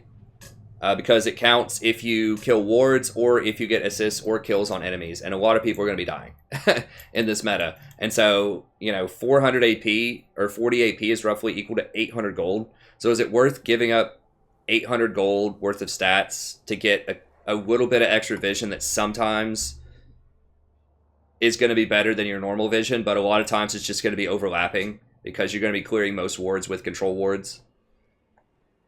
I don't know. Now, if you advance your control wards forward, so like the ideal case for zombie ward is you go in here, you clear out wards in their jungle, and then the zombie wards give you deep vision, and you can move your vision somewhere else. So if you come in here, sweep out this area, if you have control of this area, if you're already winning, and you get like a zombie ward, you know, here and here, and then your team wants to rotate over and contest Baron, so you don't have to use wards here anymore to see where they are, then you get that free vision with zombie wards. You get to save your other 3 normal wards to go over here and put them in these places. So it does let you save your normal wards so that you can rotate around the map and put them in different places. But I feel like, at least for Zyra, if your champion has a really good AP ratios or has really good AP ratios on their abilities, I would rather go for eyeball collector. If they don't have good AP ratios, but you still want to go the domination tree, I would go zombie ward. So that's basically what it comes down to. Zyra has nice AP ratio, or at least nice AP conversion rates. Her ratios aren't that good, but since the plants attack so many times, the 0.15 actually becomes like a 0.45 or a 0.6, which is okay. Then I would just take the AP. Right, Sadie? So I've tried them both, but like I said, zombie wards a lot of times seem kind of redundant in terms of your vision, the way that it actually works out. So in theory, yes, it sounds really good. But in actual practice, it's not quite as awesome as I was hoping it would be. Now, there's something that's mentioned on this, which is not implemented yet, which if they bring this in, this would change it completely. It says here, if you hover it, they time out. If the brush where you killed the enemy ward already contains an allied ward, you instead gain a zombie ward in your trinket slot that you can place to any location for 30 seconds. This is not true, at least from what I've seen, unless it was bugged. This is not true. Okay? If that was true, then I would get zombie ward every time. Because that way, if I sweep out a ward with a pink, I get an extra ward that I can place for 30 seconds, then I can go put it anywhere and advance my vision, so it's not redundant anymore. That would be awesome. But that doesn't seem to be the case, at least not yesterday, because I was looking, and whenever I cleared out a ward with my own pink, I did not get any like extra wards as a trinket. So this would be really cool. I would like to see them do this, but it currently doesn't seem to be in the game. Okay. And Poro is bad. Like, that's for solo laners. So that's for solo laners that just want a free ward all the time. The problem is, as a support, especially as Zyra, you're going to be hanging out in bushes a lot, and you're going to just have redundant vision. The Poro is just going to sit there with you in the bush. So that's not good. But that's good for like a top laner or a mid laner who's not going to be sitting in bushes all the time, that just wants that extra permanent ward. So I think Ghost Poro will actually be pretty good for solo laners. It's just awful for supports. Okay, but yeah, Zyra's awesome. Huge damage. Provides your team with that AP when everyone's running AD everywhere and you just need some AP on your team, so the enemy team just gets punished for stacking all armor. Zyra's the best person for that. Excellent at team fighting, excellent at killing squishy assassin champions. You just have to have really good vision control and get the jump on them before they get the jump on you. That's what it's going to come down to. And very good at blowing up Sona in particular, if you can get a hold of her. Especially if you pair Zyra with another really aggressive early game AD carry, such as like a Draven, a Callista, a Jhin, things like that. Misfortune. Okay. Another one is Blitzcrank. We'll start moving a little bit faster. I just want to spend a lot of time on those two because I think those are the two like super dominant ones, and then Blitz and Alistar are still good, but probably not as dominant as these two. Okay, Blitz. Everybody knows Blitz. I'm not going to spend a ton of time going over his kit. The main thing to notice about Blitz is that number one, he is pretty tanky. He has pretty high base stats. I think, did he get the, I don't remember if he got the plus 20 or not. Let me see if he got the plus, I think he got the plus 20 armor. He did. So he is one of the people that got a really high armor boost. So that's obviously excellent. So he's going to be tanky. That means that he's going to be a lot more resilient to things like Talon, Zed, if they get really fed, than Sona or Zyra are. So that gives him a huge leg up in terms of survivability with them. He can also run Relic Shield, which is going to give him a lot of health too. So that gives Blitz a nice advantage, and he also has this mana barrier, which is nice. Now, Blitz also has really good AP ratio, so that means that he has really high burst all-in damage, which is what you want in this meta. So if he catches an assassin, there's going to be lots of nice, juicy, squishy targets to grab. They're dead. If he grabs them with a hook, they're gone. Most of the time, in lane, hits that hook against Sona or Zyra, they're gone. So he's a very good counter to a lot of popular supports right now. And he's a very good counter if you land the hit on a lot of other squishy champions. So, you know, against most enemy teams, you're going to have 3 or 4, or sometimes even 5 valid targets that you can hook and kill. Whereas in the previous tank meta, you know, when people were running tanks in like every lane, you know, you might only have 2 targets out of 5. And it's really hard to hit that hook when you just have like a Sejuani just running around in front of everybody. So I think this is going to be a much more friendly meta for Blitz. And just, yeah, super high damage, pretty high ratio. So if he ever gets AP, any like AP off of his runes or off of any items or whatever, he does a lot of extra damage and his base is really high. Okay, and he rotates really well. So he's very fast with his W. So, you know, typically, and we've all seen it, you just get the mobility boots as fast as you can and just run up and down the river and just make plays, just terrorize everybody, right? Just run in there, hook people middle, go invade the jungle, you know, go hook people bottom. So you just run around and just make plays. He's like the premier, like, super speed racer playmaker. Very, very good in the early to mid game, which is important in this meta. So let's look at his the runes that I have for him. So just to complement this, I just want to go for just massive damage. I want Electrocute, which does huge burst damage, cheap shot. So when you knock people up, it's gonna do that extra true damage. Now I like Zombie Ward on him, and the reason that I do is because he can get really deep wards because he's so fast and he gets mobility boots so quickly that he can afford to run into the enemy jungle to sweep it out without getting caught as easily. And so I think that allows him to get the kind of zombie wards that I said are actually effective, which is like deep in the enemy jungle. And he can punish people for trying to clear those zombie wards really well. So for instance, if you run in here and you clear out, you know, a ward right here, you can sit at this wall with like your AD carry or something, and when their Talon tries to come over to clear the zombie ward, you just grab them over the wall and kill them. So you can bait people with zombie wards quite a lot as Blitz. So I think zombie ward's actually quite good on Blitz. And then Scorch and Absolute for that extra AP. So just standard, catch them, blow them up, really good. A nice option also, I mean, Knight's Vow is really good, but you can go something like a Sheen early on. I think they didn't buff Frozen Fist, but I feel like Frozen Fist is really good on him now. It adds the extra damage. It adds a slow so that you can get more cheap shots off. For people who get slowed in the slow field. And just that Sheen proc.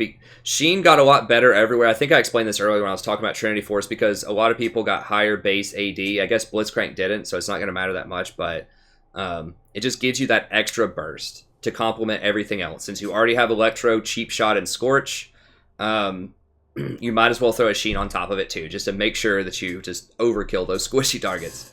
And he also likes the mana, the CDR, the armor, all of that's really, really good on Blitz. So I think that You could maybe even go for it second before you go Knight's Vow. Now, you can go Zeke's as well if you want to, but Zeke's is really for like longer fights with critical strike 80 carries. So, you know, since we're in this... Oh, look, she's kind of laying on her back. You like that, Sadie? I don't know if y'all can see that or not. Sort of. See the cat, like, right in that area. You just want to blow them up. So that's going to make Frozen Fist a lot better. Okay, let's move on. Now, Alistar, everybody knows Blitz is good. He's going to be tier 1 on every tier list probably this patch, because everyone's going to say Sona's super overpowered, and then Blitz is a good counter to Sona, so you're going to see her up there too. People might sleep on Zyra for a while, but they'll figure it out soon enough. She is a menace. Okay, so Alistar is finally making his appearance back. I think a lot of people aren't going to realize how good he is now early on, and several things have changed to make him good. Now, Alistar has been pretty bad over the last year because tanks themselves haven't been that great, but there's a special class of tanks that are good right now, and those are engaged like tanks that have the potential for high burst. So mainly Alistar and Leona and Blitzcrank. So what's up with Ali? If you haven't played in a while, or if you're new this season, you may not have seen Alistar very much. He's been one of the best supports of all time because he has very reliable engage. So in a meta where we have a lot of assassins running around and people aren't playing tanks as much, and people aren't playing engage support or engage mid laners as much either, then you need engage from somewhere to start fights, and Alistar is a good way to do it. He has been a classic support for engaging. So you just W, which is where you headbutt in, and then you press Q while you're in midair with the W, and you W in and knock them up immediately. So it just basically is a point-click 1 second knockup. It's like a Rakan W, but it's a lot more reliable, because they can't, it's a lot harder for them to dodge out of it. They can't just walk out of it. They have to flash or dash out of it. Because Rakan has that little delay, like when he goes in, there's like that little half-second delay before he jumps up. There's no delay on Alistar. He instantly knocks him up. So that's important. He also got that stat bonus. He gets the 20 extra armor. So he has huge base stats. He starts off with 44 armor, and he goes all the way up to 2,400 health, which is, if that's not the highest in the game, it's really close. And he has really high base attack damage too. It's 61. So he just has like really crazy base stats. His health regen is also high at 8 base. So yeah, he just has insane base stats. So that's really helpful.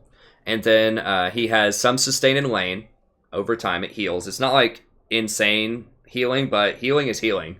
That's pretty good. So every time 7 minions die, which is like every other wave, you get a little bit. Then you're going to heal for 20, and you're going to heal your 80 carry for 40, which is really nice early on when you're getting poked out by Sona. So yeah, you have this combo, and you can split up the combo. So he's pretty versatile. So you can go all in early, or you can peel. So if Zed tries to go on your 80 carry, you can immediately headbutt him away once he lands. Or like Rengar tries to jump in, you can headbutt him away. Jarvan tries to, EQ combo on your 80 carry, you can headbutt him away. So headbutt kind of serves as like a little mini, kind of functions kind of like Janna, I would say, to where you can knock people away who are trying to go in. Leona tries to hook your 80 carry, you can headbutt her out of it before she connects, if you're fast enough. So there are a lot of things. Headbutt has a lot of utility, and then Pulverize is pretty nice as well. Obviously, because it's a knockup, it combos really well with Yasuo, who's popular, and you can use it as a different peeling tactic. So a big decision with Alistar is a lot of times you want to decide, do you need to engage or do you need to peel? And then how many pieces of crowd control do you use? Do you go for the WQ all in one, or do you save them and use them separately on different champions? These are some interesting decisions for Alistar. And then Trample is something new. They just new, but they added it this year, which is basically when you get 5 stacks on somebody, then you can auto attack them, and it does a lot of damage and stuns them for 1 second. So if you can run people down, hit them, then it's going to stun them, and it does a pretty good chunk of damage. So 85 extra damage, in addition to your normal auto attack damage, which is pretty high. So you're going to be hitting them for like 120 extra damage or so once you get the trample off. So it's pretty good. So he has nice all-in potential, and then of course you have his ultimate, which allows him to break crowd control And he gets an extra 55% damage reduction in addition to any armor that he has or whatever else. Now, I think it's multiplicative, so you can't get to like 100% reduction. If you have, 45% physical damage reduction from your armor, and then you cast this, you're not completely immune to physical damage, okay? It stacks multiplicatively. So what that means is, if you had enough armor to give you 45% reduction, which would be like, I don't know, 230 armor, something like that. Yeah, something like 230, 220 armor. Then let's say someone does 100 physical damage to you. You would check the armor first, I believe. So you'd get 45% reduction, so that'd be 65, and then you do the 65 times 55, or 0.55. So you would still take about 36 damage. So you're not completely immune to physical damage if you have a lot of armor or a lot of armor or magical damage if you have a lot of magic, and then pop this. Okay? Yeah, okay. So yeah, it checks armor first and then magic resist. And it doesn't reduce true damage. Okay, but this... Okay, so basically it makes it really hard for assassins to kill him. So that's really important. So he peels very well, but it makes it very hard for assassins to kill him. He has great point-click initiation, which is good for starting team fights later in the game, and is good for starting a fight early in the game. So his level 2 is extremely strong. If you've never been in a meta with Alistar, his level 2 is really big. And his level 3 now is even bigger because he can EQ combo and then trample, and usually that makes people flash if you go on him like that. So he's positioned really well in this meta, and then I like running like really aggressive damage on him. So the resolve tree is pretty trash. I've talked about that several times. The only time I would go into the resolve tree is to get that healing buff on someone like Soraka or Sona. The problem with the resolve tree, like, yes, Aftershock is good, okay? So the Keystone is good. You gain, the extra armor and magic resist for 2.5 seconds, and then you do a shockwave that deals, pretty good damage. What's the radius on that? Has a cooldown of 20 seconds, so it's pretty good. Okay, they have 2.5 seconds to get out of it, though.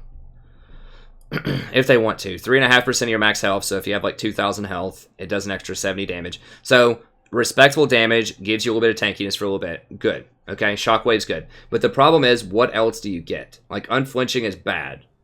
That only happens when you use a Summoner spell. Demolish is okay on towers, but you have to sit there for a long time to get this to stack up. And it's pretty close, like 600 units. So it's really dangerous for Alistar to do that if anyone's standing near that tower. And then Font of Life is just trash. This is like a much worse version of Bond of Stone, and Bond of Stone was already really bad. Because it's over 2 seconds. It's not instantly. If it was 1% of your max health instantly, maybe it'd be worth it. But even if you have 1,000 health, that's only a 15 heal. It's awful. So all of this stuff is really bad. This is not great, right? Like you get, 5 armor, 5 magic resist, or like 8/8. That's pretty bad. The only reason I get that in the other tree is so I can get Revitalize. Revitalize is the main ticket here. And then you just kind of get this on the side. But Alistar already has high base stats, so this isn't going to help him that much percentage-wise in terms of damage reduction. So it's okay, but it's not great. This is terrible. It takes 8 monsters or minions to gain 0.2. So it's something like, there's 6 minions in a wave. And then you have a cannon minion for 7. But, roughly this is going to... So it's like 15 every minute. And so it's like almost every... What would it be? Like, let's see, a minute, a little bit of change. I don't know. It's like 3.5 minutes or something. More than 3.5 minutes. Probably like 4 or 5 minutes of just constantly sitting around, minions dying, in order to get 1% extra health. So to get an extra 10 health per 1,000. I mean, I guess over the course of a game, if it's like 5 minutes to get 1%, and the game lasts, I I don't know, 40 minutes or something. You get like 8% extra health, which is good. I don't know. It's very slow. It's definitely not an early game thing. I don't think it's that great. Revitalize is not going to be that great on Alistar. Then Second Wind. I mean, that's pretty good. That's pretty good. You heal for 6 over 10 seconds, 4% of your missing health. So I guess if you're missing like 500 health, you'd heal for 26 over 10 seconds. It's like 2.6 HP per second. I mean, it's okay. But like, this is pretty garbage. Like, this is good, but everything else is really, really suboptimal. So I've seen a lot of people speccing into this tree on tanks, and I just think that's a mistake. It's not good. Like, this stuff is just really weak. Especially this. These two are just, like, extremely weak. Like, Second Wind is okay, sort of, kind of, but it's not that great either. Okay, so if Resolve is trash, what do we get as some of these tanks? Remember, Alistar is naturally very tanky because he has high base stats and he has his ultimate. So he doesn't necessarily need stuff out of the Resolve tree, even though ironically the Resolve tree doesn't really make you that much more tanky. Like, the only thing that you get in there is like the extra, like a little bit of extra health, a little bit of extra armor. Unless you're activating Aftershock. So, anyways. So we're going to go damage. We go damage on Alistar. So we just go Electro, Cheap Shot, Zombie Ward, Relentless, Mana Flow, Scorch. So Mana Flow will give you more mana, so you can do more combos in lane. Scorch is the burst damage, and then Cheap Shot and Electro. So the combo then is you go in, and Electro will proc almost instantly, because you EQ combo, that counts as 2 hits, and then you immediately cast your E and start charging that, and that just blows them up with Electrocute immediately. While they're knocked up, you auto-attack them. That's going to be a Cheap Shot proc. You have Zombie Ward, so that because you can go deeper in their jungle with mobility boots.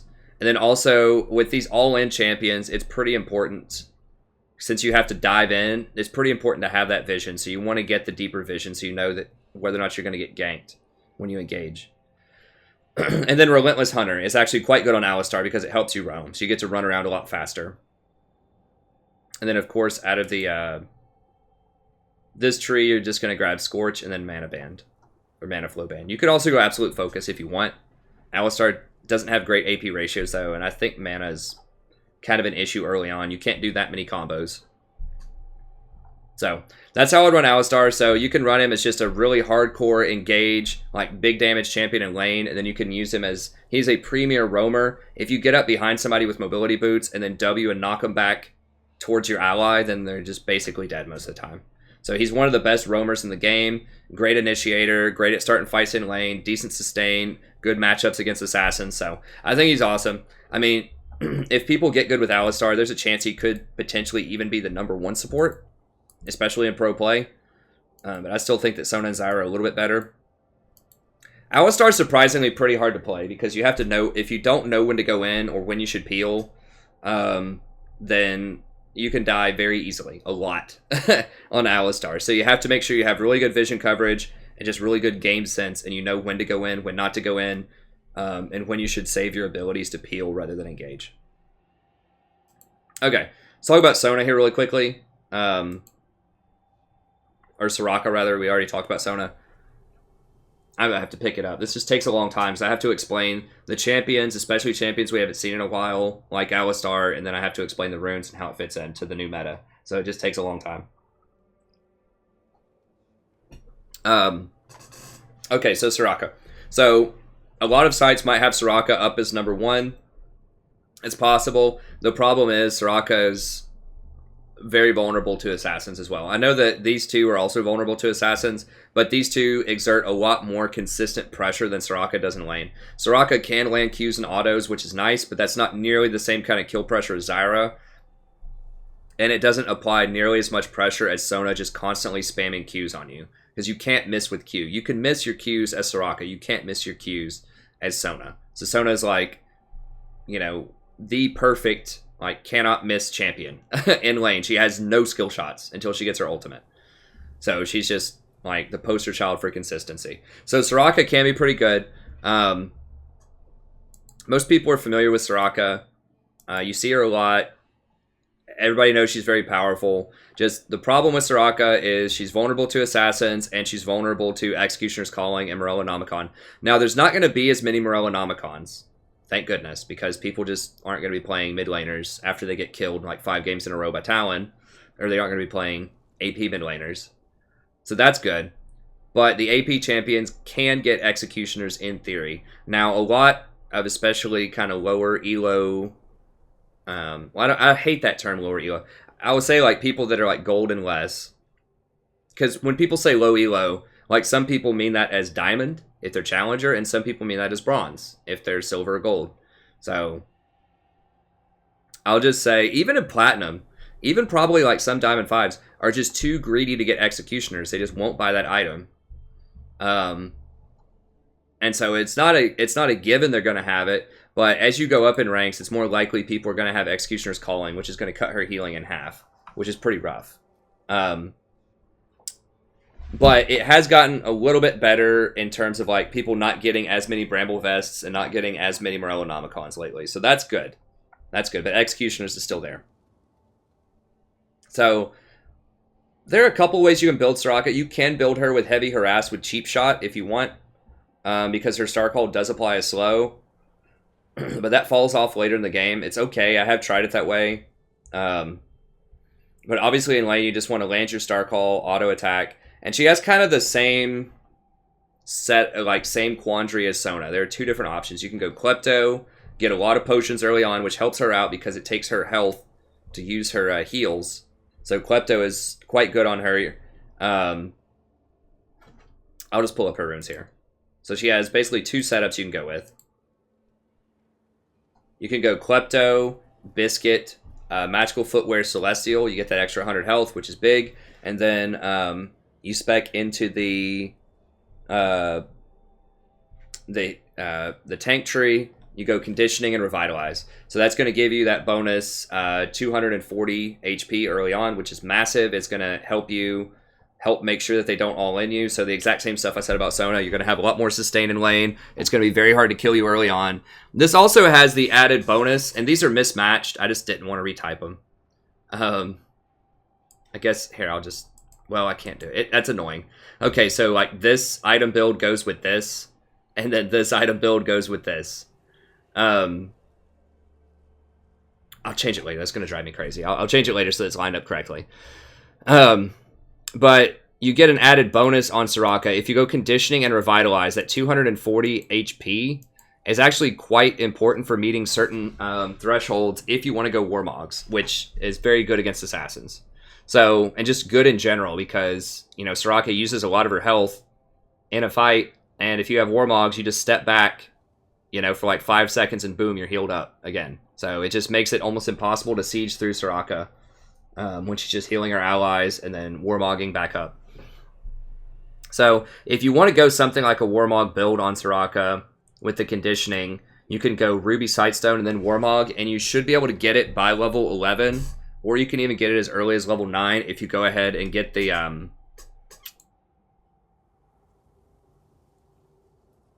I need to put one of the eyes on here. I don't know. I guess you could go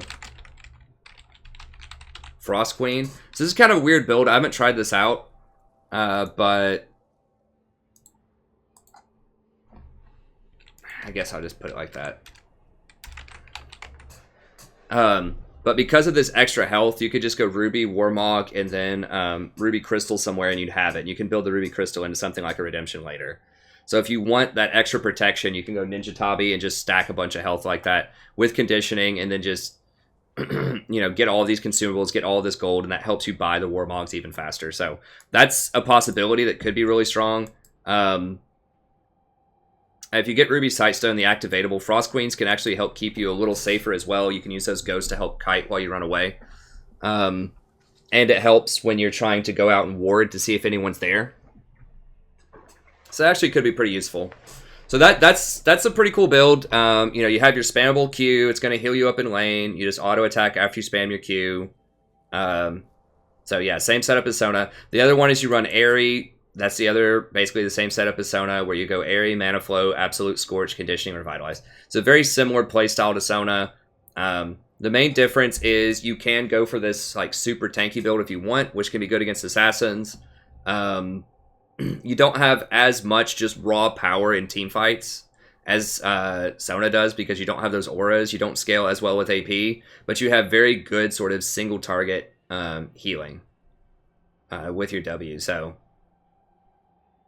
it's pretty strong. It's pretty strong. You're much more mana efficient in lane as well with your heals. You can't heal yourself though, but if you have Klepto, you may not need to.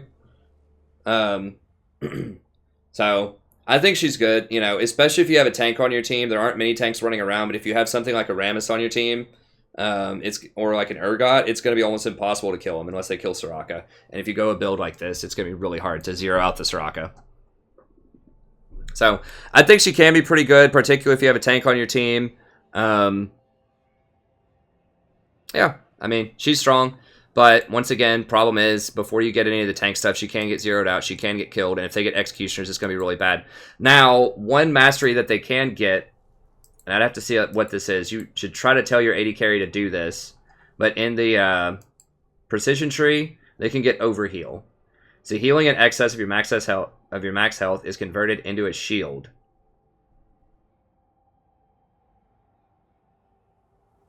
Now, it only lasts for 6 seconds. But basically, if Soraka overheals you, 300% from allies. So, you know, if you're max health, and if you're a tank or something, you might consider getting this as well. I'm not really sure about the tank itemization or like runing yet.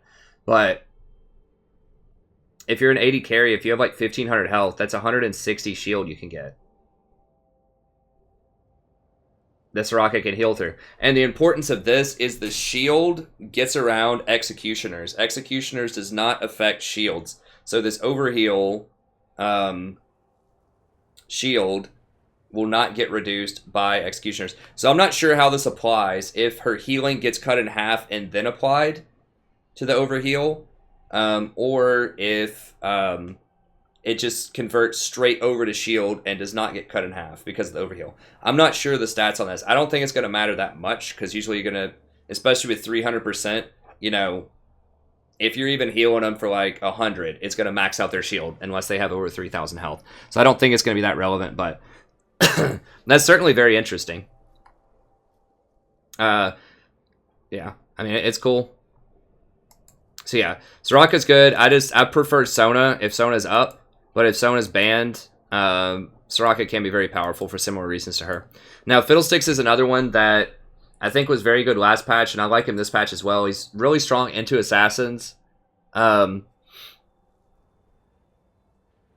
you can go like just Airy, Mana Flow, Absolute Scorch, and that's going to help you out when you're just spamming your crows on him. It's going to do extra damage in lane.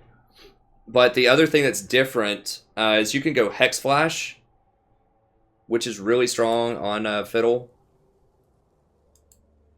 So basically what Hex Flash does, when your flash is on cooldown, you can channel your flash. I believe you just hold down the button. Or no, you just press it once, and it channels. I'm not sure if you have to press it over 2.5 seconds. I actually haven't used it yet. But in theory, you can Hex Flash out of a bush and fear somebody to start fights. Just really powerful. Because Flash, or Fear is obviously really good crowd control, but it's very limited in range. It's only 575 range. So, you know, a lot of times it's hard to get close enough to fear people because they'll start running away if you run at them. So if you just pop out of a bush, if your ult's on cooldown or something, you can still start fights like that. So I think that could be good. And then you get free boots with footwear. So, Fiddle's pretty strong. He's not going to have as much kill pressure in lane as someone like a Zyra. And he's not going to put up as much pressure as Sona. But he's going to have much better play against assassins. So, you know, if Zed's trying to go in, you can just fear him, or Riven, or Kane, or whomever. You know, fear just completely wrecks him unless they get a quick Silver Sash. So, I think he can be pretty strong. I may have him a bit high here, but you know, I think this is a really good meta for just like tons of damage and assassins, and I think that fear is gonna be quite powerful. So it's possible he deserves to be down a little bit lower, but I think that he has an appropriate place here, somewhere in the tier 2. Maybe it's closer to the bottom of tier 2, but it's somewhere in the top 10. Fiddlesticks is really good. If you've never seen Fiddle before, if you haven't watched the channel, if you're new to the channel, I played him a lot, I guess probably about a week ago when he came back. I'm not going to go through his whole thing here, but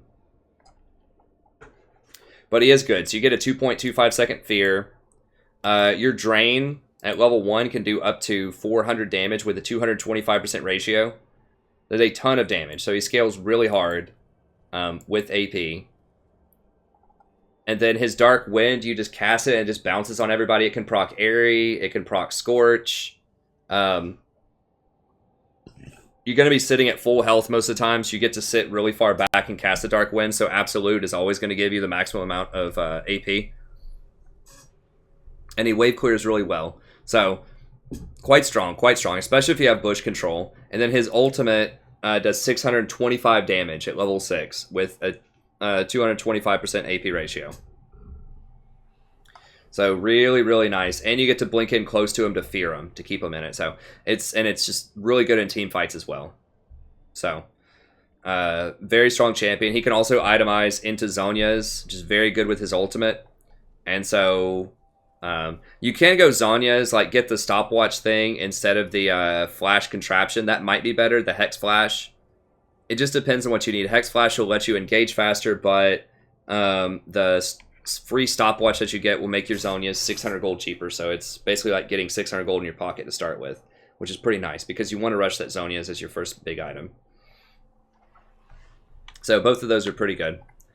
But yeah, ton of damage, a lot of CC, really good push, really good all-in potential, really good team fighting later on. So I think Fiddle's great. Okay, and this is where I put Leona. So a lot of people are going to put Leona higher than this, but I think that a lot of the champions that are higher than her can crush her. Soraka is going to have a bit of a problem, but once again, if you go for the Biscuit build with like that extra 225 health and you rush Sightstone, you're going to have over 1,000 health on your first back, and that's going to make it very difficult for them to cut through you early on, especially with all of your healing, because they better kill you instantly, because you're going to have so many biscuits and potions, and you're going to hit them with so many Qs that you're just going to out-sustain them in lane.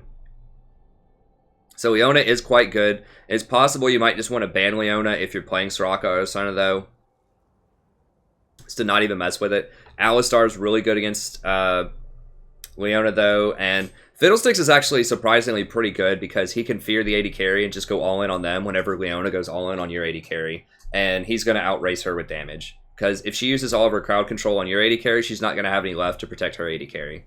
So if you just go in, you know, fear him, cast your crow on him, drain him, ignite him, it's probably going to kill him. So you can just trade. You say, okay, you want to go on my AD carry? I'll go on yours. And you're probably going to wipe him out. It's just going to be a race. Do you do more damage or does Leona? Spoiler alert, you do. Over time. So, you know, that's kind of an even matchup there. So, what's up with Leona? Why are people playing her? Why is she so hot? Well, the number one reason is it was played at Worlds, like in 2 games, or 2 or 3 games. I'm not a huge believer in Leona. I think she's really good in Bronze and Silver, but I think after that it gets tougher. So, the reason for that is you have the potential of getting camped. Basically, it's going to come down to your jungler. If you're playing Leona, most of the time it's going to come down to which jungler is going to play around Leona better. So, if your jungler comes down and plays around your crowd control, if they camp your lane, then you're going to completely crush them. She's extremely good in unfair fights because she has so much crowd control and pretty decent burst damage. Okay, but she has no escape. She has no mobility outside of hitting people with your E. So you're just really vulnerable. If the enemy jungler shows up and counter ganks you, so if you go in with your E and then all of a sudden the Rammus comes rolling up, you're dead. There's no way out of it. So that's kind of rough. Now, she does have a really short cooldown on her ult. which is part of what makes her so strong, is she has a 90-second cooldown, which is very, very short. So you can run around and activate this a lot. And if you hit somebody with that and then go in with your combo, they're probably dead. If your AD carry is paying attention. So they increase the damage on her passive. So Sunlight. So every time she uses an ability, you get Sunlight procs. So that's pretty good. So if you E in, they auto attack. It's hard for them to auto attack before you Q. But usually what will happen is you have Eclipse. Like you turn on your Eclipse. And then you E in, Q to stun them. And then your enemy auto attacks them. Then Eclipse pops. And then your enemy auto attacks them again. They get 2 procs of this. You know, at level 3, it's an extra 80 damage, which is really nice. So she goes all in. She does a ton of damage. She's super snowbally. If you're very ahead, she can completely take over the game. You have to have really good lane wave management as well. So at higher levels, people who know how to manage waves can really minimize her effectiveness. So, you know, if you're on red side and you're pushing them in on blue side, and they're able to freeze the wave right here, that really sucks when you're Leona, because you can't engage into their tower like that most of the time, or you're going to die. So you have to have the lane like right here if you're Leona in order to get a good engage on them. Because if they're too close to their tower, it's just not going to work. Whereas someone like Blitzcrank, if you hook them, you could pull them out of their tower and then blow them up. But you can't do that as Leona. You have to go in close. So, and if you're pushed under your tower, so if you're pushed right here, if you engage out, you can do that. But you're going to be fighting through minions, which is going to deal damage to you. And you may not have good vision of either the river or the bush here. So that's going to be pretty dangerous. So she's not that great when you're pushed up all the way. And she's not that great if you're pushed back into your tower. So you really have to try to keep it in the middle, which requires very careful wave management. And you don't have much control over that as an AD carry. Or as a support. So it just makes it kind of random. That's why she's a bit lower. Like, she is very powerful, but there are factors that are sometimes outside of your control that can either improve her power or diminish it, such as what the junglers are going to do and how your AD carry is going to manage the wave. So she's very, very good, though. She can roam. Once you get Moby Boots, roam. Make a lot of plays middle because you have such a low cooldown ult. It has really nice range for engage. It's like 1200 range. So she can be very good. She's all the hotness. Another thing about her is you can engage through a wave, and this is true of Alistar as well.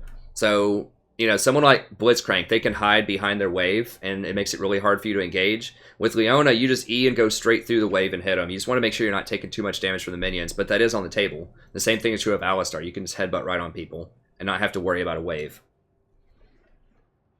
So, Leona, very good, very snowbally. And I would just play her with a lot of damage, just like I played Alistar. So just Electro, Cheap Shot, Zombie Ward, Relentless, Scorch. Oh, instead of Ulti Hat, though, I would go... I guess Ulti Hat's fine. Because you're not going to have a lot of mana problems, typically early on. And because she has such a low cooldown ultimate, Ulti Hat's actually pretty good. On 90-second cooldown. That means you can stack it up, you know, 5 times. You stack it up in like 7.5 minutes. So, you know, you'll have a fully stacked Ulti Hat at like, you know, somewhere between 20 and 25 minutes. So that's pretty good. And then just mobility boots. Similar to Alistar, I think you can go for a Sheen. So build into a Frozen Fist. You can also go Knight's Vow if you want. So I think probably going something like Knight's Vow into Frozen Fist is going to be pretty good on her. Those Sheen procs to complement all of your other damage is going to be good. And then Zombie Ward just to help protect you a little bit more, just so you get some more vision. You don't have great AP ratio, so there's no reason to go Eyeball Collector. You could go for the movement if you want. You could do this with Alistar as well, instead of Zombie Wards. Which might be a better thing to do. I mean, it's up to you. You're going to have less vision, but you could go Relentless Hunter, and that will let you rotate around the map and make more plays. So that might be better than Zombie. But Zombie's going to protect you from getting counter-ganked by the jungler. So, Leona, really good. Nice tankiness, nice damage. Just a little bit more vulnerable. She's not as inherently tanky as Alistar is because she doesn't have Alistar's ult. But she does have more crowd control than him. I don't know. They're both really good. I just feel like Alistar is tankier and... There's less counterplay to his engage. And he is slightly less vulnerable to ganks because he can headbutt people away.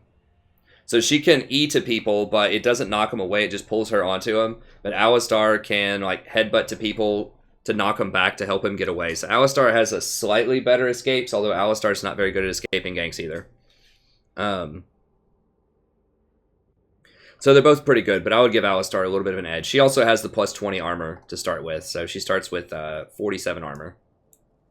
So she's pretty good. She has a lot less base health than Alistar does. Remember, Alistar had like 2,300 or 2,400 health. At the top end of his range, she only has about 2,000.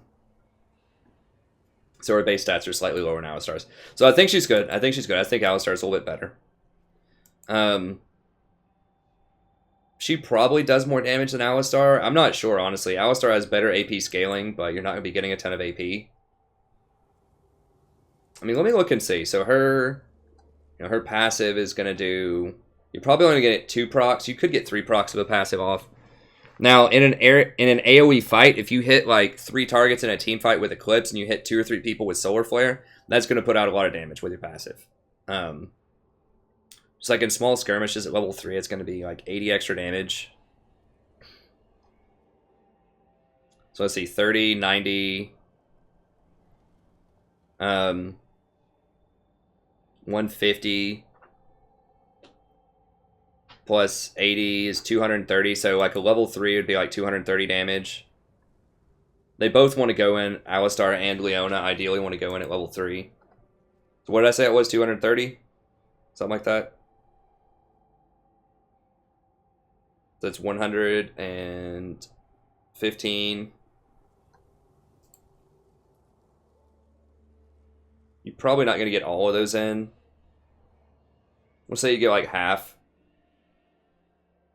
115 plus 50 is 165. Plus 80 is 250. So yeah, Alistar is going to be doing a little bit more damage than she does, assuming that he gets everything off. Which is fair, because that assumes that people are also hitting Leona's Sunlight procs, right? So that they're getting 2 procs off and not 1. I mean, if they don't attack fast enough, like if she goes in with her E and her Q and then her W goes off before, because basically they can miss opportunities with Leona's passive if your AD carry is not on point.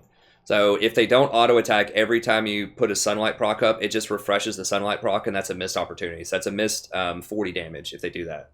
So like in the ideal situation, you would E in, your AD carry would attack them, that's 40 damage. Then you Q them, your AD carry attacks them, that's 40 damage. And then your W goes off, that's another 40 damage. But in reality, what might happen is you EQ in, your AD carry's like, oh, she went in, and then he walks up, and then your W goes off, and then she only hits him once. And now all of a sudden, you're only getting 40 damage instead of 120. So, and they can run out of Alistar's thing, so he may not get as many trample stacks in there. But if he gets all the trample stacks, I mean, that's way, way higher. You know, if he gets all of his trample stacks here at level 3, that's 185 plus 35 is 240. That's 300 damage at level 3. So, they're similar. I favor Alistar. I just think he's a bit more versatile. He does have the sustain in lane as well, which is really nice against poke champions. And they both do similar damage. So I would favor Ali, but I think Leona still pretty good. All right, Nami. Yeah, we got to pick this up a little bit here. Nami, same setup as similar, not same, but similar setup to Sona and Soraka. Now, the difference with Nami is Nami actually has more crowd control than either one of those. So she has a lot more all-in kill potential in lane. So if you land a bubble, you could actually kill people with Nami. You land a bubble, you put a slow on somebody, and you could potentially get a kill. Right, Sadie? You can run Klepto with her if you want to steal some items, get the sustain. But then instead of running the tank thing for the extra healing, I would prefer to actually run Cheap Shot. Because your E is going to apply a slow and so will your bubble, then it's pretty easy to trigger that extra true damage in lane. And Eyeball Collector, if you're going Cheap Shot, is going to give you more AP. And her W scales very well off of AP. So if we flip over and look at Nami really quickly. Now, I know a lot of people have heard me talk about these champions in past matches, but because it's a new season, and we have a lot of new people on the channel as well, I just wanted to go over some of these things really quickly. Well, not really quickly, but in depth. So the W has really nice scaling, so if you attack somebody, it's going to have 50%, it bounces to one of your allies, and then bounces back to the enemy, then, you know, it's going to be 130% scaling. And it's 7.5 per 100, which I do all this math. Just look at my Nami guide if you want to know how ebb and flow works. But basically, it scales extremely well off of AP. So since there are so many more opportunities to get AP now, in terms of like absolute focus and just the bonus that you get off of inspiration and some of the itemization options with Ardent Censer and Athene's Unholy Grail, it's pretty easy to get to like 200 AP, which is really, really nice. So at 200 AP, this actually does bonus. So it naturally does 85% less per bounce. But then if you get 100 AP, then it does the full amount. So no diminishing returns. And then if you get more, then it actually does bonus. So it does 7.5% more. So if you're interested in that, just check out the Nami guide. It's linked at the bottom. Right here. I mean, I can just look at the... Let me just see the numbers here. I can just show you. I've got a Google Doc for it.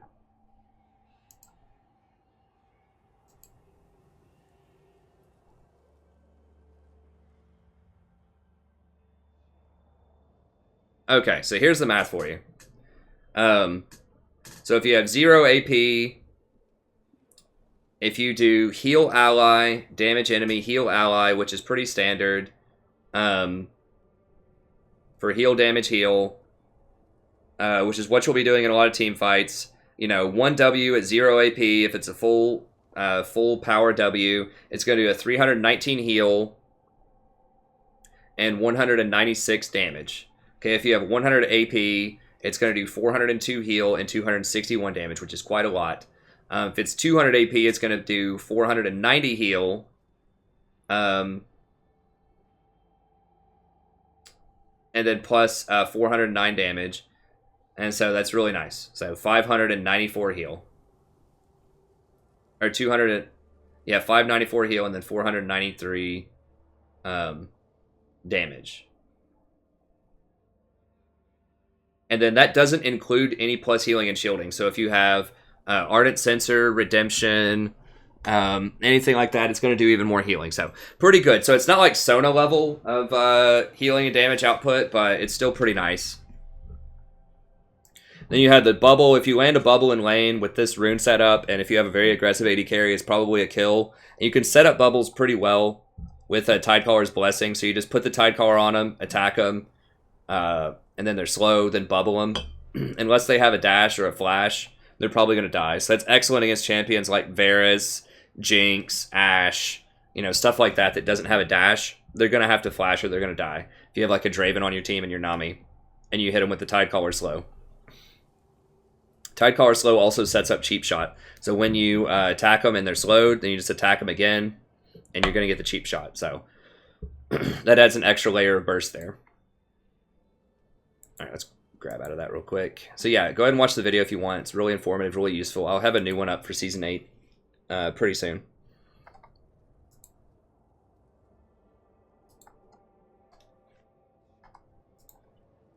Okay, we got 2 Namis up here. Okay, so I probably like Aerie right now. Mana flow is really good. You get Absolute Scorch, Cheap Shot, and Eyeball, so that's all very good.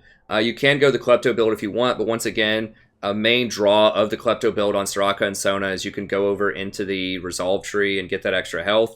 You can do that also on Nami if you want it, but because Nami can use Cheap Shot so well early on, you're kind of missing an opportunity for extra harassment by not taking Cheap Shot. So I would probably go with Aerie, but you can go the Klepto build, and you can even switch over and go into Resolve if you want more healing and shielding later. So I think she's pretty good. Nami's position is she just has more crowd control and more kill threat. So if you want an enchanter that also has higher kill threat than something like Sona and Soraka in lane, so if you have Draven and you just really want to snowball him hard, then you could just go with Nami, and it's pretty good. Okay, Bard. I have Bard up here a little bit more. I know we have a lot of Bard fans on the channel.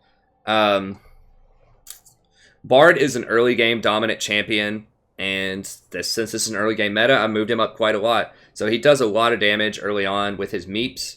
His meeps also apply slow, starting at 5 chimes, which is quite a low amount of chimes, which means he can use Cheap Shot very well. Just off of his auto attacks, he doesn't even have to use an ability. I think, let me read Cheap Shot. Do you have to use an ability? Or is it just like, you just have a slow? I think it's just if they're movement impaired.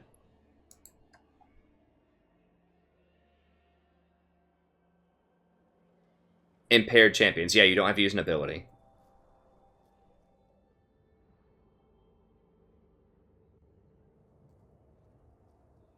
Your attacks and damaging abilities deal this. Okay, so I think because...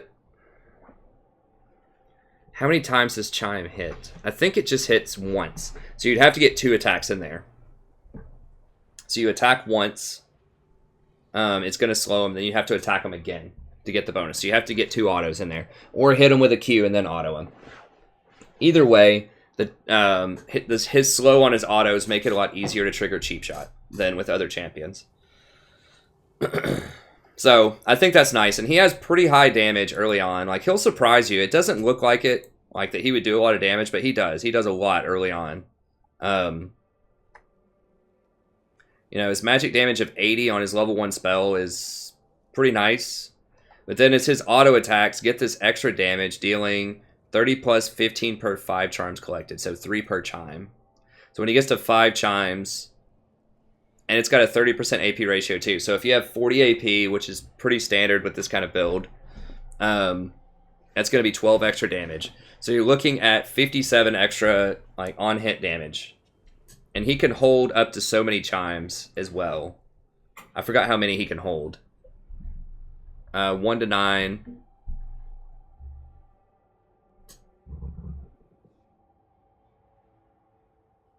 Okay, so it... 10 chimes, he can hold 2. Is that right? Oh, meat spawn every so often. He can hold so many.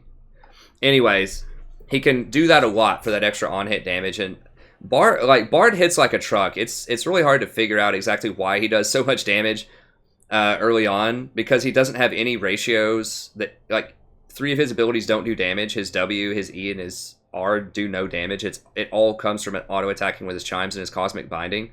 But he hits like a truck early on if he gets some chimes. Like once he starts getting like 10, 15 chimes, he does a lot of damage.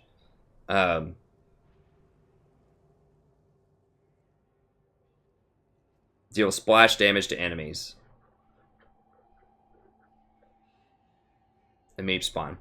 Okay, so I have a Bard guide. If you want more details about that, go check it out. I'm not a super Bard specialist, just someone commissioned that guide, and I did the best that I could with it. But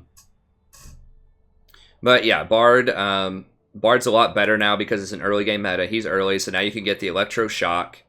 It's different abilities, so yeah, you're going to have to auto, Q auto. A lot of times will be the combo to proc Electrocute. Most likely. And then Cheap Shot, as I said before, would be good. Zombie wards I like on him because he actually can get deep wards off of his magical journey. So he can get deep into the enemy jungle and get out pretty safely once he gets mobility boots plus magical journey.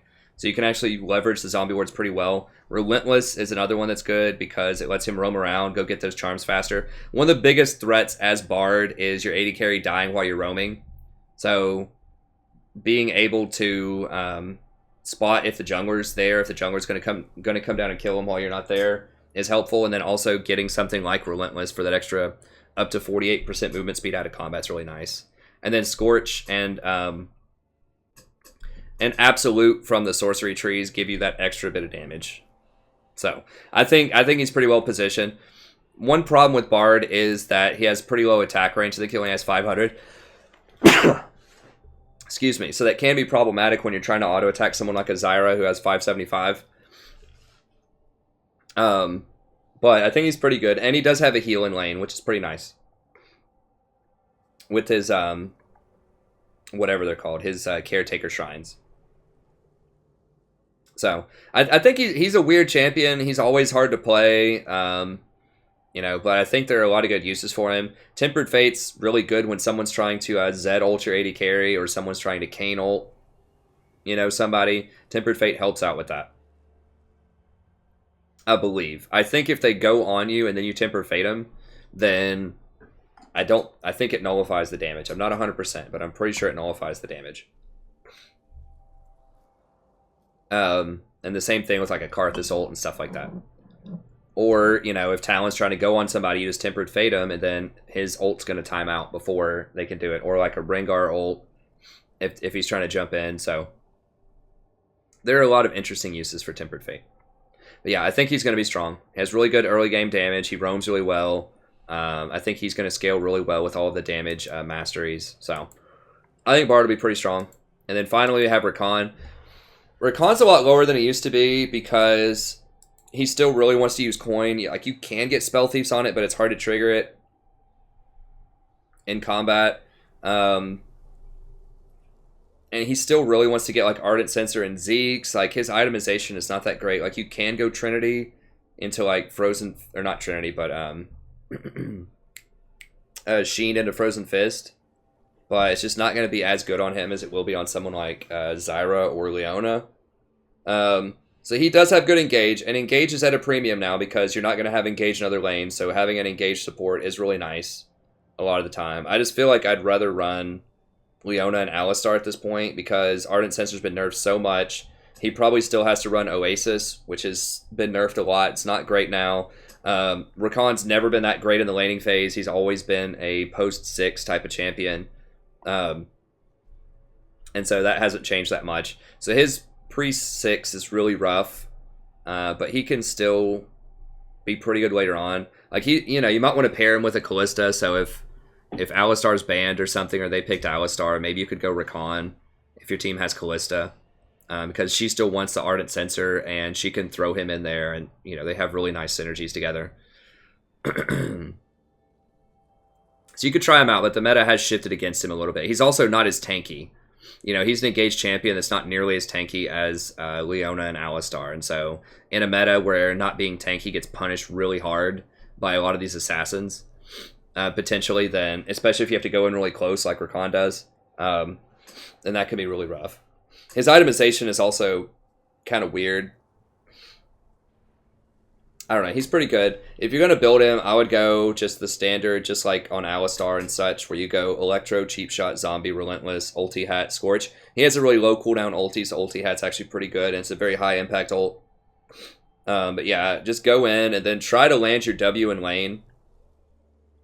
Like, if you land your W, Q auto, that'll proc Electro, and Cheap Shot, and Scorch, and then you can E back to your AD carry. So you have a pretty good little trade pattern if you want to do that, if you can get it off.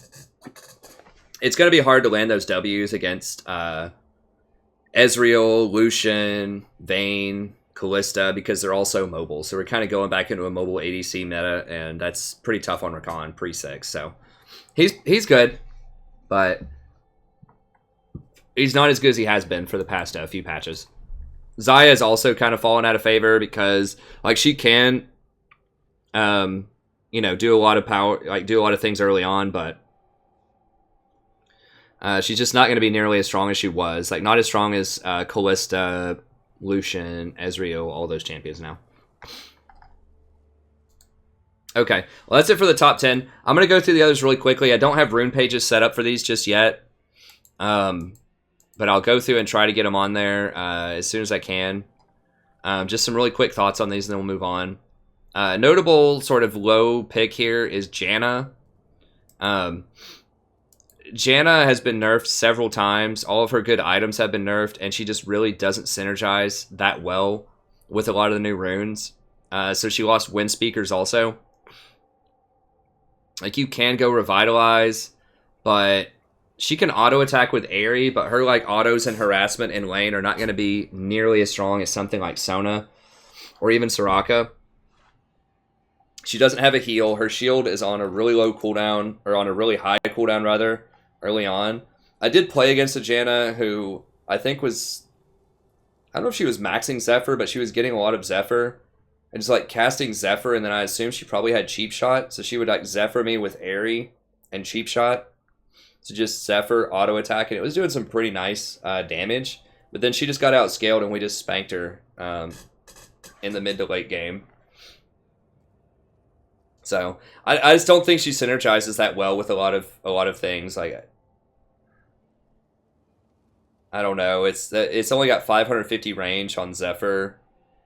Just the fact that she doesn't have a heal, she doesn't have a lot of all-in threat or potential. She still scales pretty well, but she doesn't scale as well as Sona does, the current meta.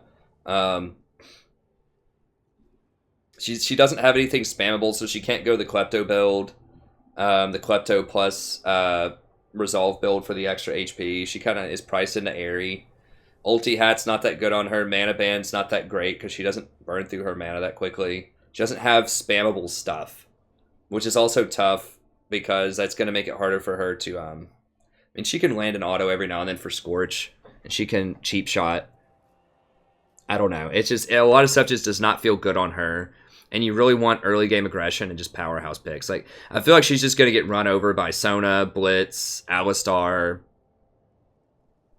Zyra. I feel like all these champions are just going to butcher her early game. Even champions she's historically good against, like Leona, I feel like, can actually do quite well against her now because she just can't fight them back early game. And eventually she's going to miss one of those tornadoes when she's trying to stop the Leona engage. So... I don't know. I think Janna has fallen quite a lot. She's probably the most fallen champion over the last, like, 2 or 3 patches. Because she was number 1 for most of last season. Now she's down in tier 4. Like, borderline unplayable.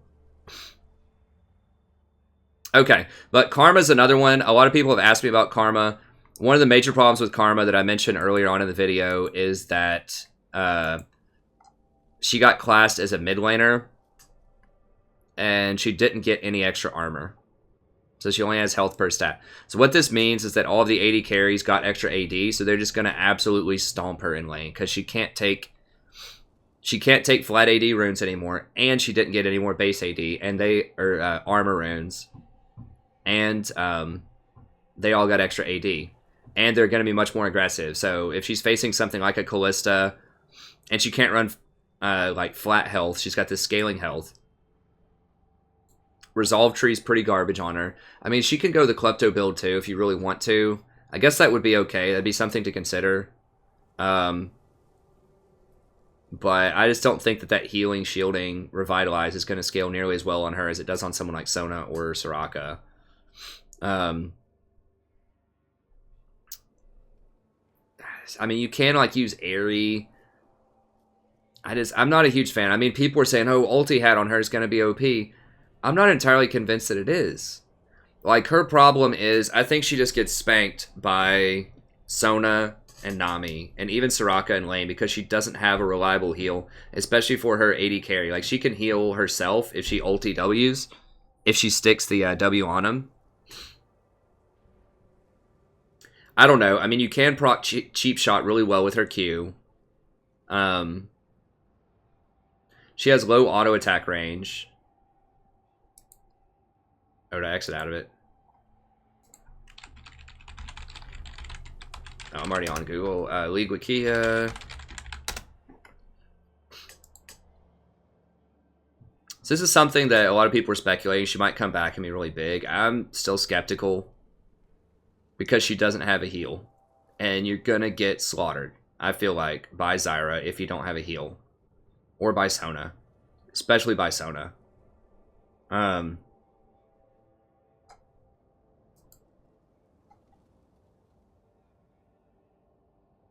Yeah, her auto range is only 525. Like, Zyra's is 575.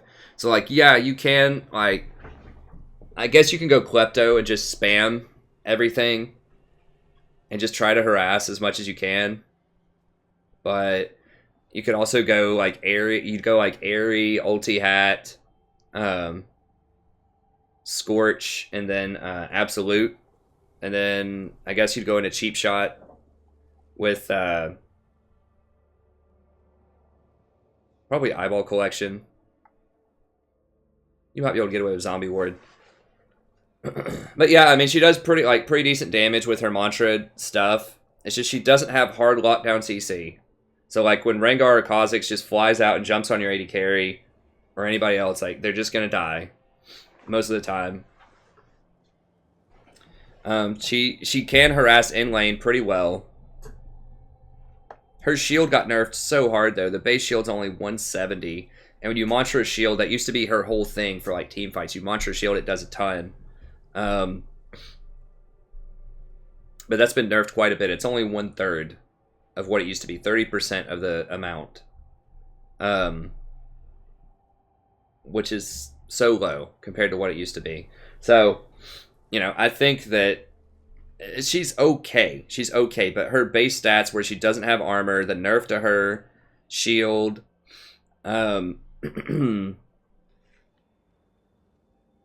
the fact that she doesn't have a heal, I feel like that's just too much. And like items that she was really good with, like Locket and Redemption, back in the day, she'd just get Locket, Redemption, and then you know, with Wind Speakers, it just off to the races. You know, a ton of just huge team fight heals and shields. That's just not really how it goes down these days. People don't get Redemption and Locket as much. So she's okay. She has good early game poke. I just think that she doesn't have enough all-in threat, and she doesn't have a heal to keep up with the other persistent pokers in lane, and she doesn't scale as well as other enchanters. So she's okay. I just think she's outclassed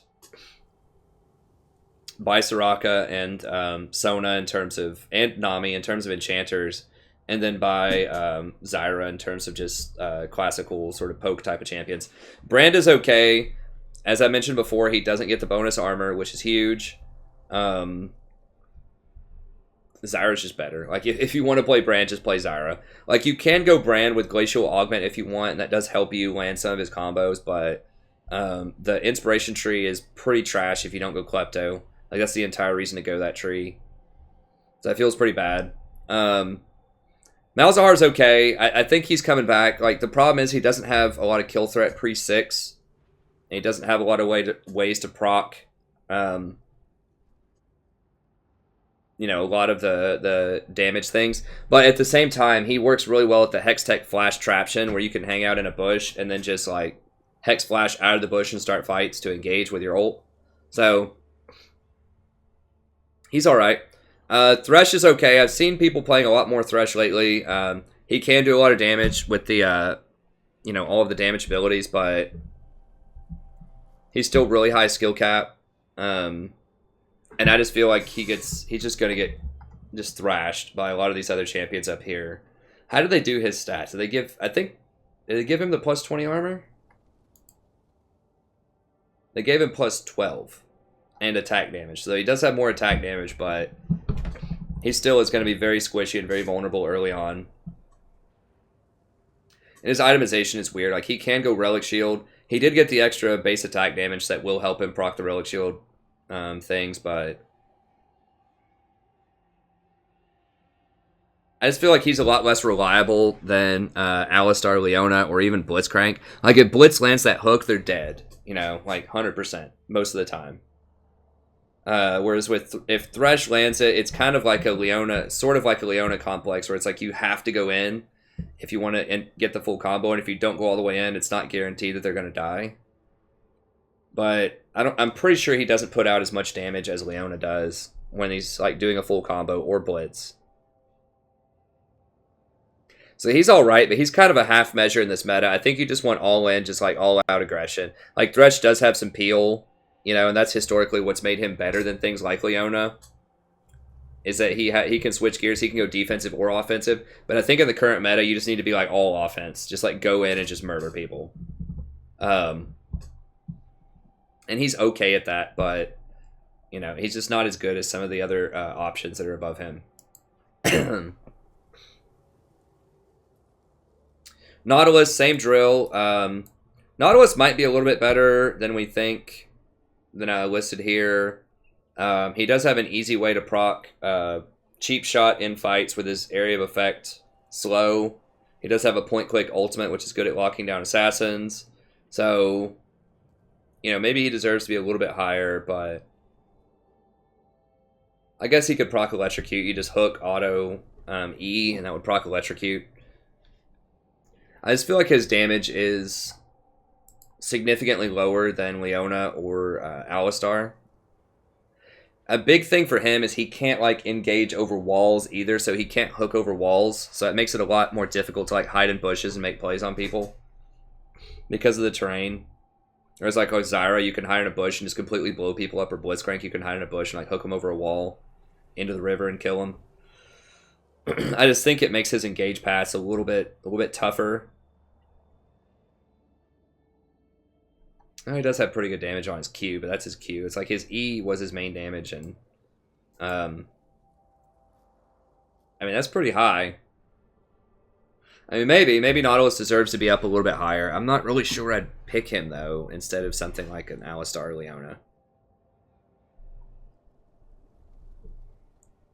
It's also harder to engage through like minions. He doesn't have the speed up of Blitz, so he can't like run around the minions as fast as Blitz does to get into a good hook position.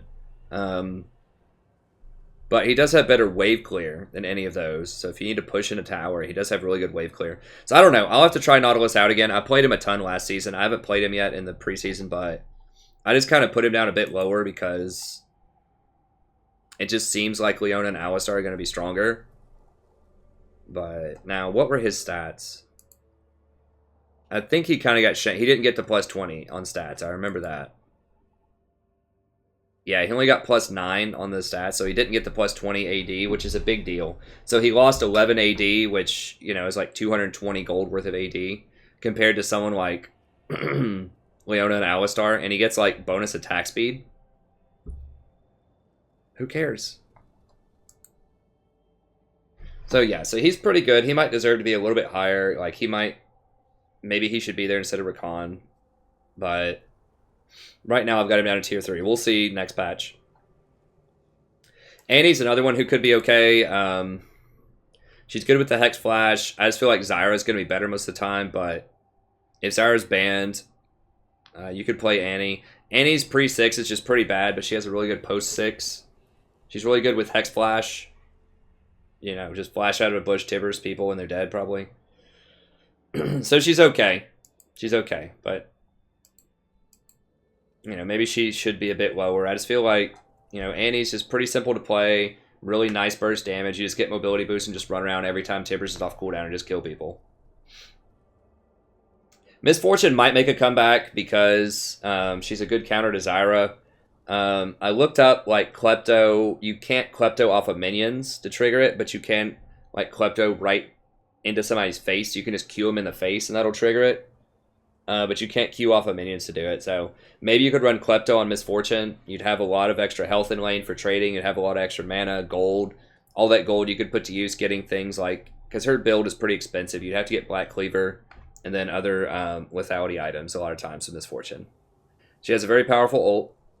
I mean, her ult with Cleaver is excellent in a meta where everybody's AD. But that's the problem, too, is everybody's AD. And so if you go Misfortune, you're going to have a full AD team, which is, not good. So, she's okay. She's interesting. You might see her as a counter to Zyra. The reason she counters Zyra is she can bounce Qs off of the plants to do extra damage to Zyra, and her E outranges Zyra in terms of harass and makes it a lot easier for people to hit skill shots on Zyra to kill her. And her ultimate outranges Zyra's ultimate. So she just basically has more range than Zyra does. And just counters her real hard. That was one of the things that defined the meta last year. And that was what determined the series between Rocks, Tigers, and SKT. Fall of 2016. Okay, Lulu. I have Lulu a lot lower than many other people might. She does have good harassment early. I think of her kind of like Karma. She might deserve to be up a little bit higher than Karma, but I think we're kind of like Karma in that she has nice harass, but she doesn't have a heal early. A lot of the champions that she was good with, like Kog'Maw, just aren't being played anymore, or they're just not as good as they were. Like, you can boost up Callista, and she's really strong with picks on her, but I feel like she has a lot of problems. I mean, she had a lot of problems at Worlds. She has a 44% win rate. I have like a 46% win rate or something with her. I feel like she's just very, very dangerous. Like, she's really squishy, and she doesn't scale very well because most of her abilities are not heals or shields. They're just like her ult is just an infusion of health, which doesn't have any scaling on it. And then her E is a pretty low base shield. So she's okay. I just think once again she's going to get shattered by Sona and Zyra, and if you can't beat those champions, you're going to have a hard time in this meta. And I feel like if Alistar goes on her or if Leona goes on her early on, then she's just going to get melted. So she did get the +9 bonus armor, so that's okay, but she's alright. Now, Tarek's another one that I have low, and I know some people are going to be outraged. They'll be like, but Tarek, he's OP. Oh my god, Tarek. If you win with Tarek, if you love Tarek, just play Tarek. It's fine. And it's not any one person. I'm not talking to any one person. There's several people on the channel that love Tarek and are always asking me about him. And lots of new people always come in and ask me about Tarek. Tarek did get the bonus 20 armor, which is good. I mean, my problem with Tarek is that he has a telegraphed skill shot. Like, his E is fairly easy to dodge. He's going to get outranged, outpoked, just murdered in lane. And because there's so much damage right now in the meta and people just aren't playing tanks as much, by the time you use your ultimate a lot of the time, the fight's already going to be over. Everybody's going to be dead. Or at least key targets are going to be dead by the time you use your ult. And you don't have a lot of escapes. Now, you are tankier, so you're not going to die as quickly in a fight, but you don't have a great way to engage either. You notice a lot of the tanks that I have highly ranked are engaged because you're not going to have engage in other lanes. People are not going to play engaged mid laners or engaged junglers a lot of the time, except for maybe Rammus. Because like Sejuani, Gragas, these type of champions are rotating out. So that's why like Blitz, Alistar, Leona, all of those have really strong engage. So that's one of their big perks is not only are they tanky, but they can start fights really convincingly. And Tarek just can't do that most of the time. Like, he can run forward and E, but it's just not quite the same. So, he's okay, but also because, Sensor got nerfed. Coin got nerfed. He can use Relic Shield. A lot of people use Relic Shield anyways with him. He's just a melee champion that I feel like, he's really good in long, extended team fights. He's kind of like a tankier version of Janna to that extent. And that's just not what we're going to get a lot of time. I think it's going to be a lot of, oh, there's an engage, somebody died like instantly. And then what's going to happen after that? And I think that he's just not great in that kind of meta. Like, the damage is just too fast for him. It's just too fast for his ultimate. Now, if you can be proactive, if you have a Rammus rolling in and you're about to team fight, use it early,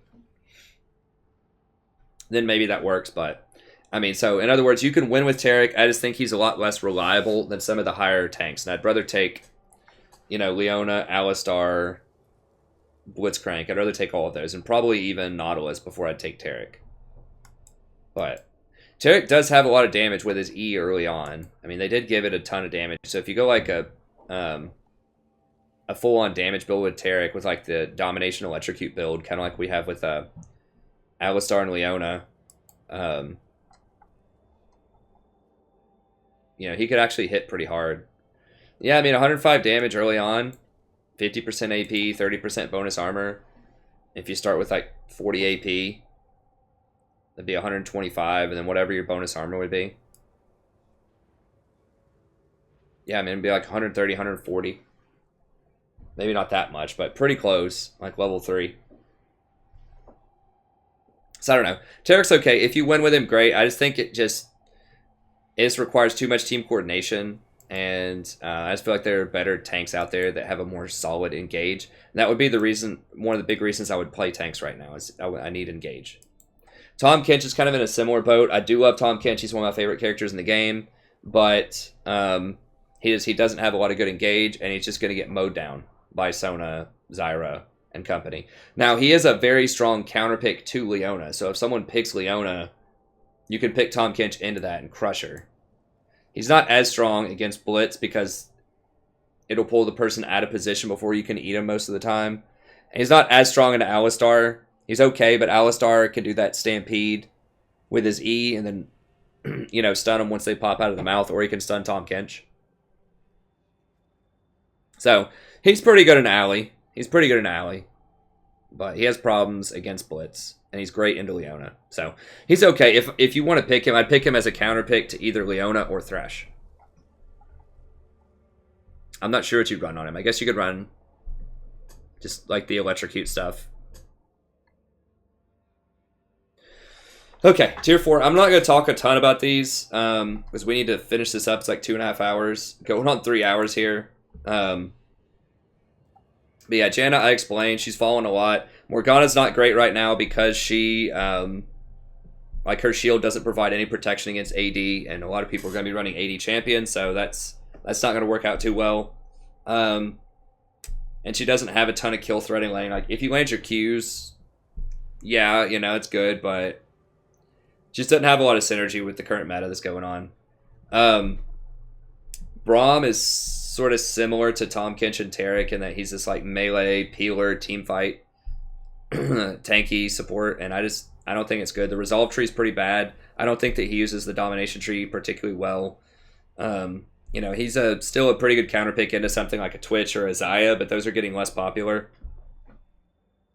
on this patch, so he's okay. He's just going to get slaughtered by a lot of the top end supports. I mean, he's a pretty good pick into something like a Leona or Alistar, like people that want to dive into him.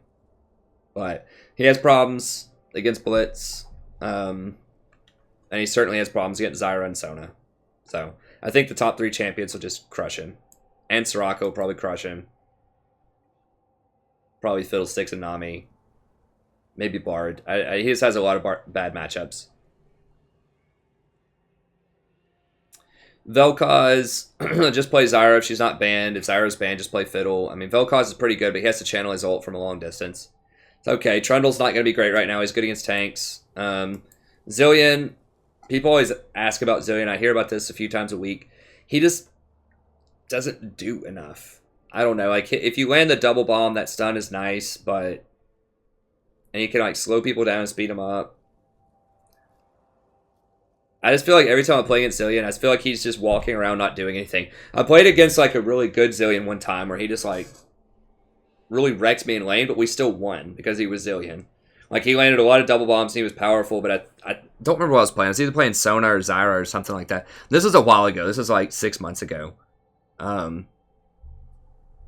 But he did feel very impactful in that game.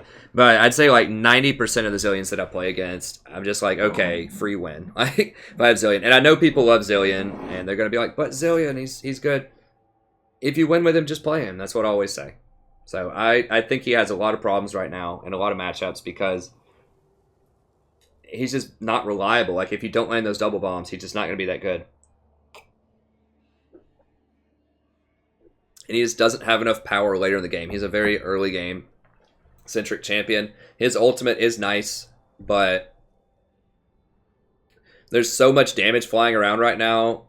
They can just kill him again when he spawns. Like, there's so many champions that do so much damage that they're just going to wait until he spawns and just kill him again. So it doesn't even matter if they've used their cooldowns. So in a super heavy damage meta, like Zilean's good in a meta that in many ways is defined by low damage threats with a lot of crowd control. So if they, like, you know, lock somebody up, hit them with all their abilities and kill them, and you Zilean ult them before that happens, then they wake back up, and the enemy team doesn't have any cooldowns left to kill them, and your AD carry just wins the fight, right? But not now. Whereas, like, you know, they just kill the person, they wake up, and then they have so much extra power left in the tank. There's so much excessive damage in this meta that they just kill him again. So it doesn't even matter that he was ulted in the first place a lot of the time. Like, that's usually what I see. There was a Zilean in a game yesterday.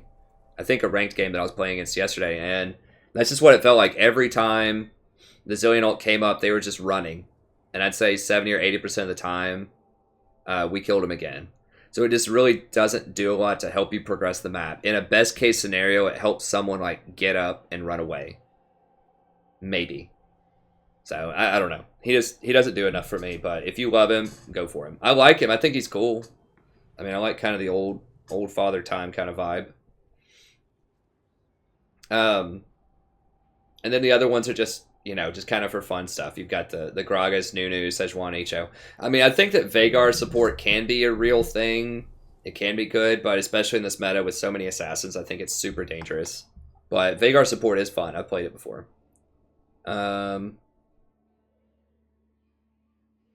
Okay, that's going to be it. Thank you very much. I know the video is super long, but there's so much stuff to cover, and I just wanted to talk about the runes, talk about my thought process, and hopefully help you make some better decisions. So just keep in mind, this is recorded on the 10th, so stuff could change pretty rapidly. This is 2 days after the patch, so I've only had 1 day of playing on the patch.